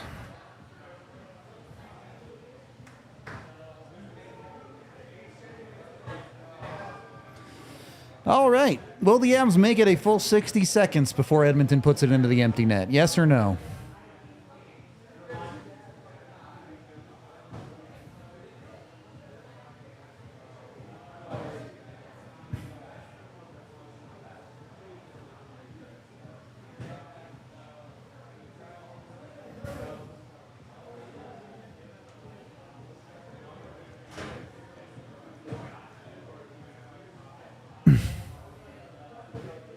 A lot of no.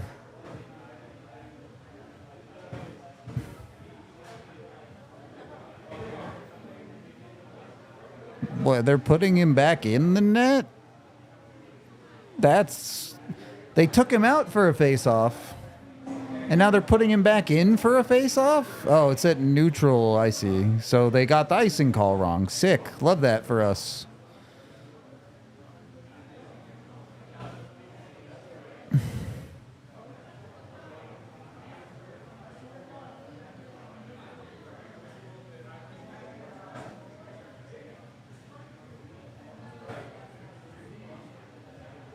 Wow, that was a brutal turnover. I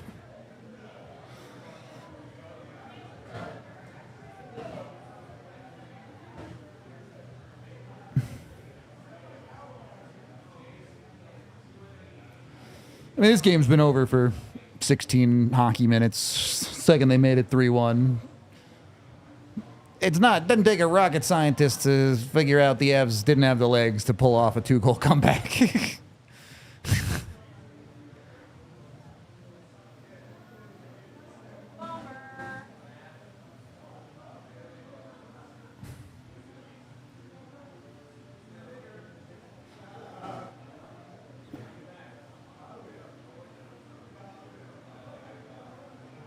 Yeah, and McKinnon can't even buy one.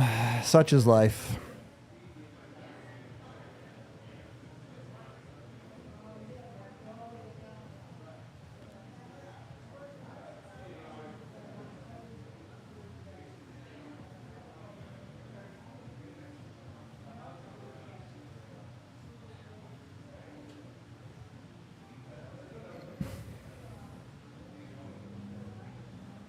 Two more minutes, and then we can talk about this for an hour, and you guys can be super mad in our chat and say crazy stuff all post-game.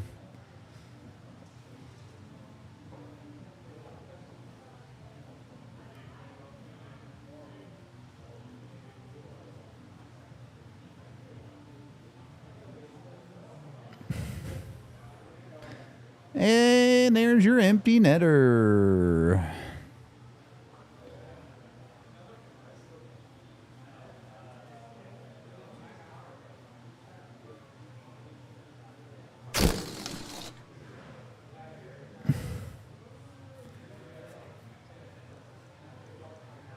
Did that go through him, or did he just block it off to the side? No, it went off his mask. Okay.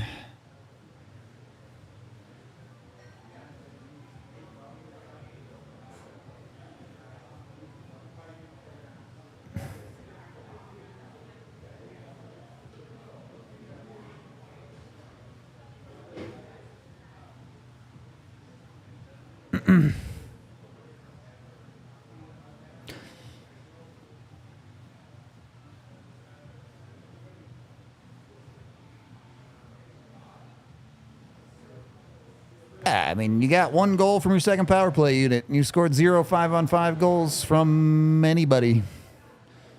Yeah, did Stuart Skinner play well? Sure. You still need better. It's not complicated. You score 0 goals at 5-on-5, you are not going to win a lot of hockey games.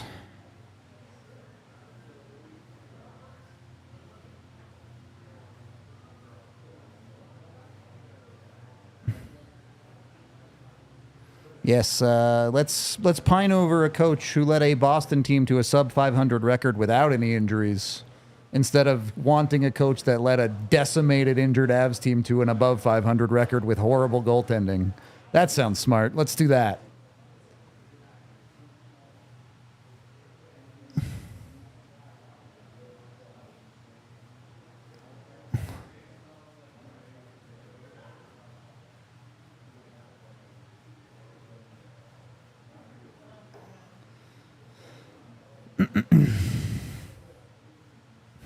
Did that hit him on the top of the head?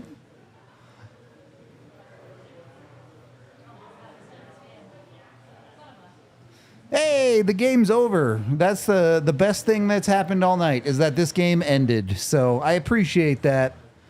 I'm going to go take this off, and we're going to go do a post game in 15 minutes, and we're going to talk about it and be mad or happy or sad or whatever you want to feel. We'll talk to you then. Bye. We all silly like the mayor.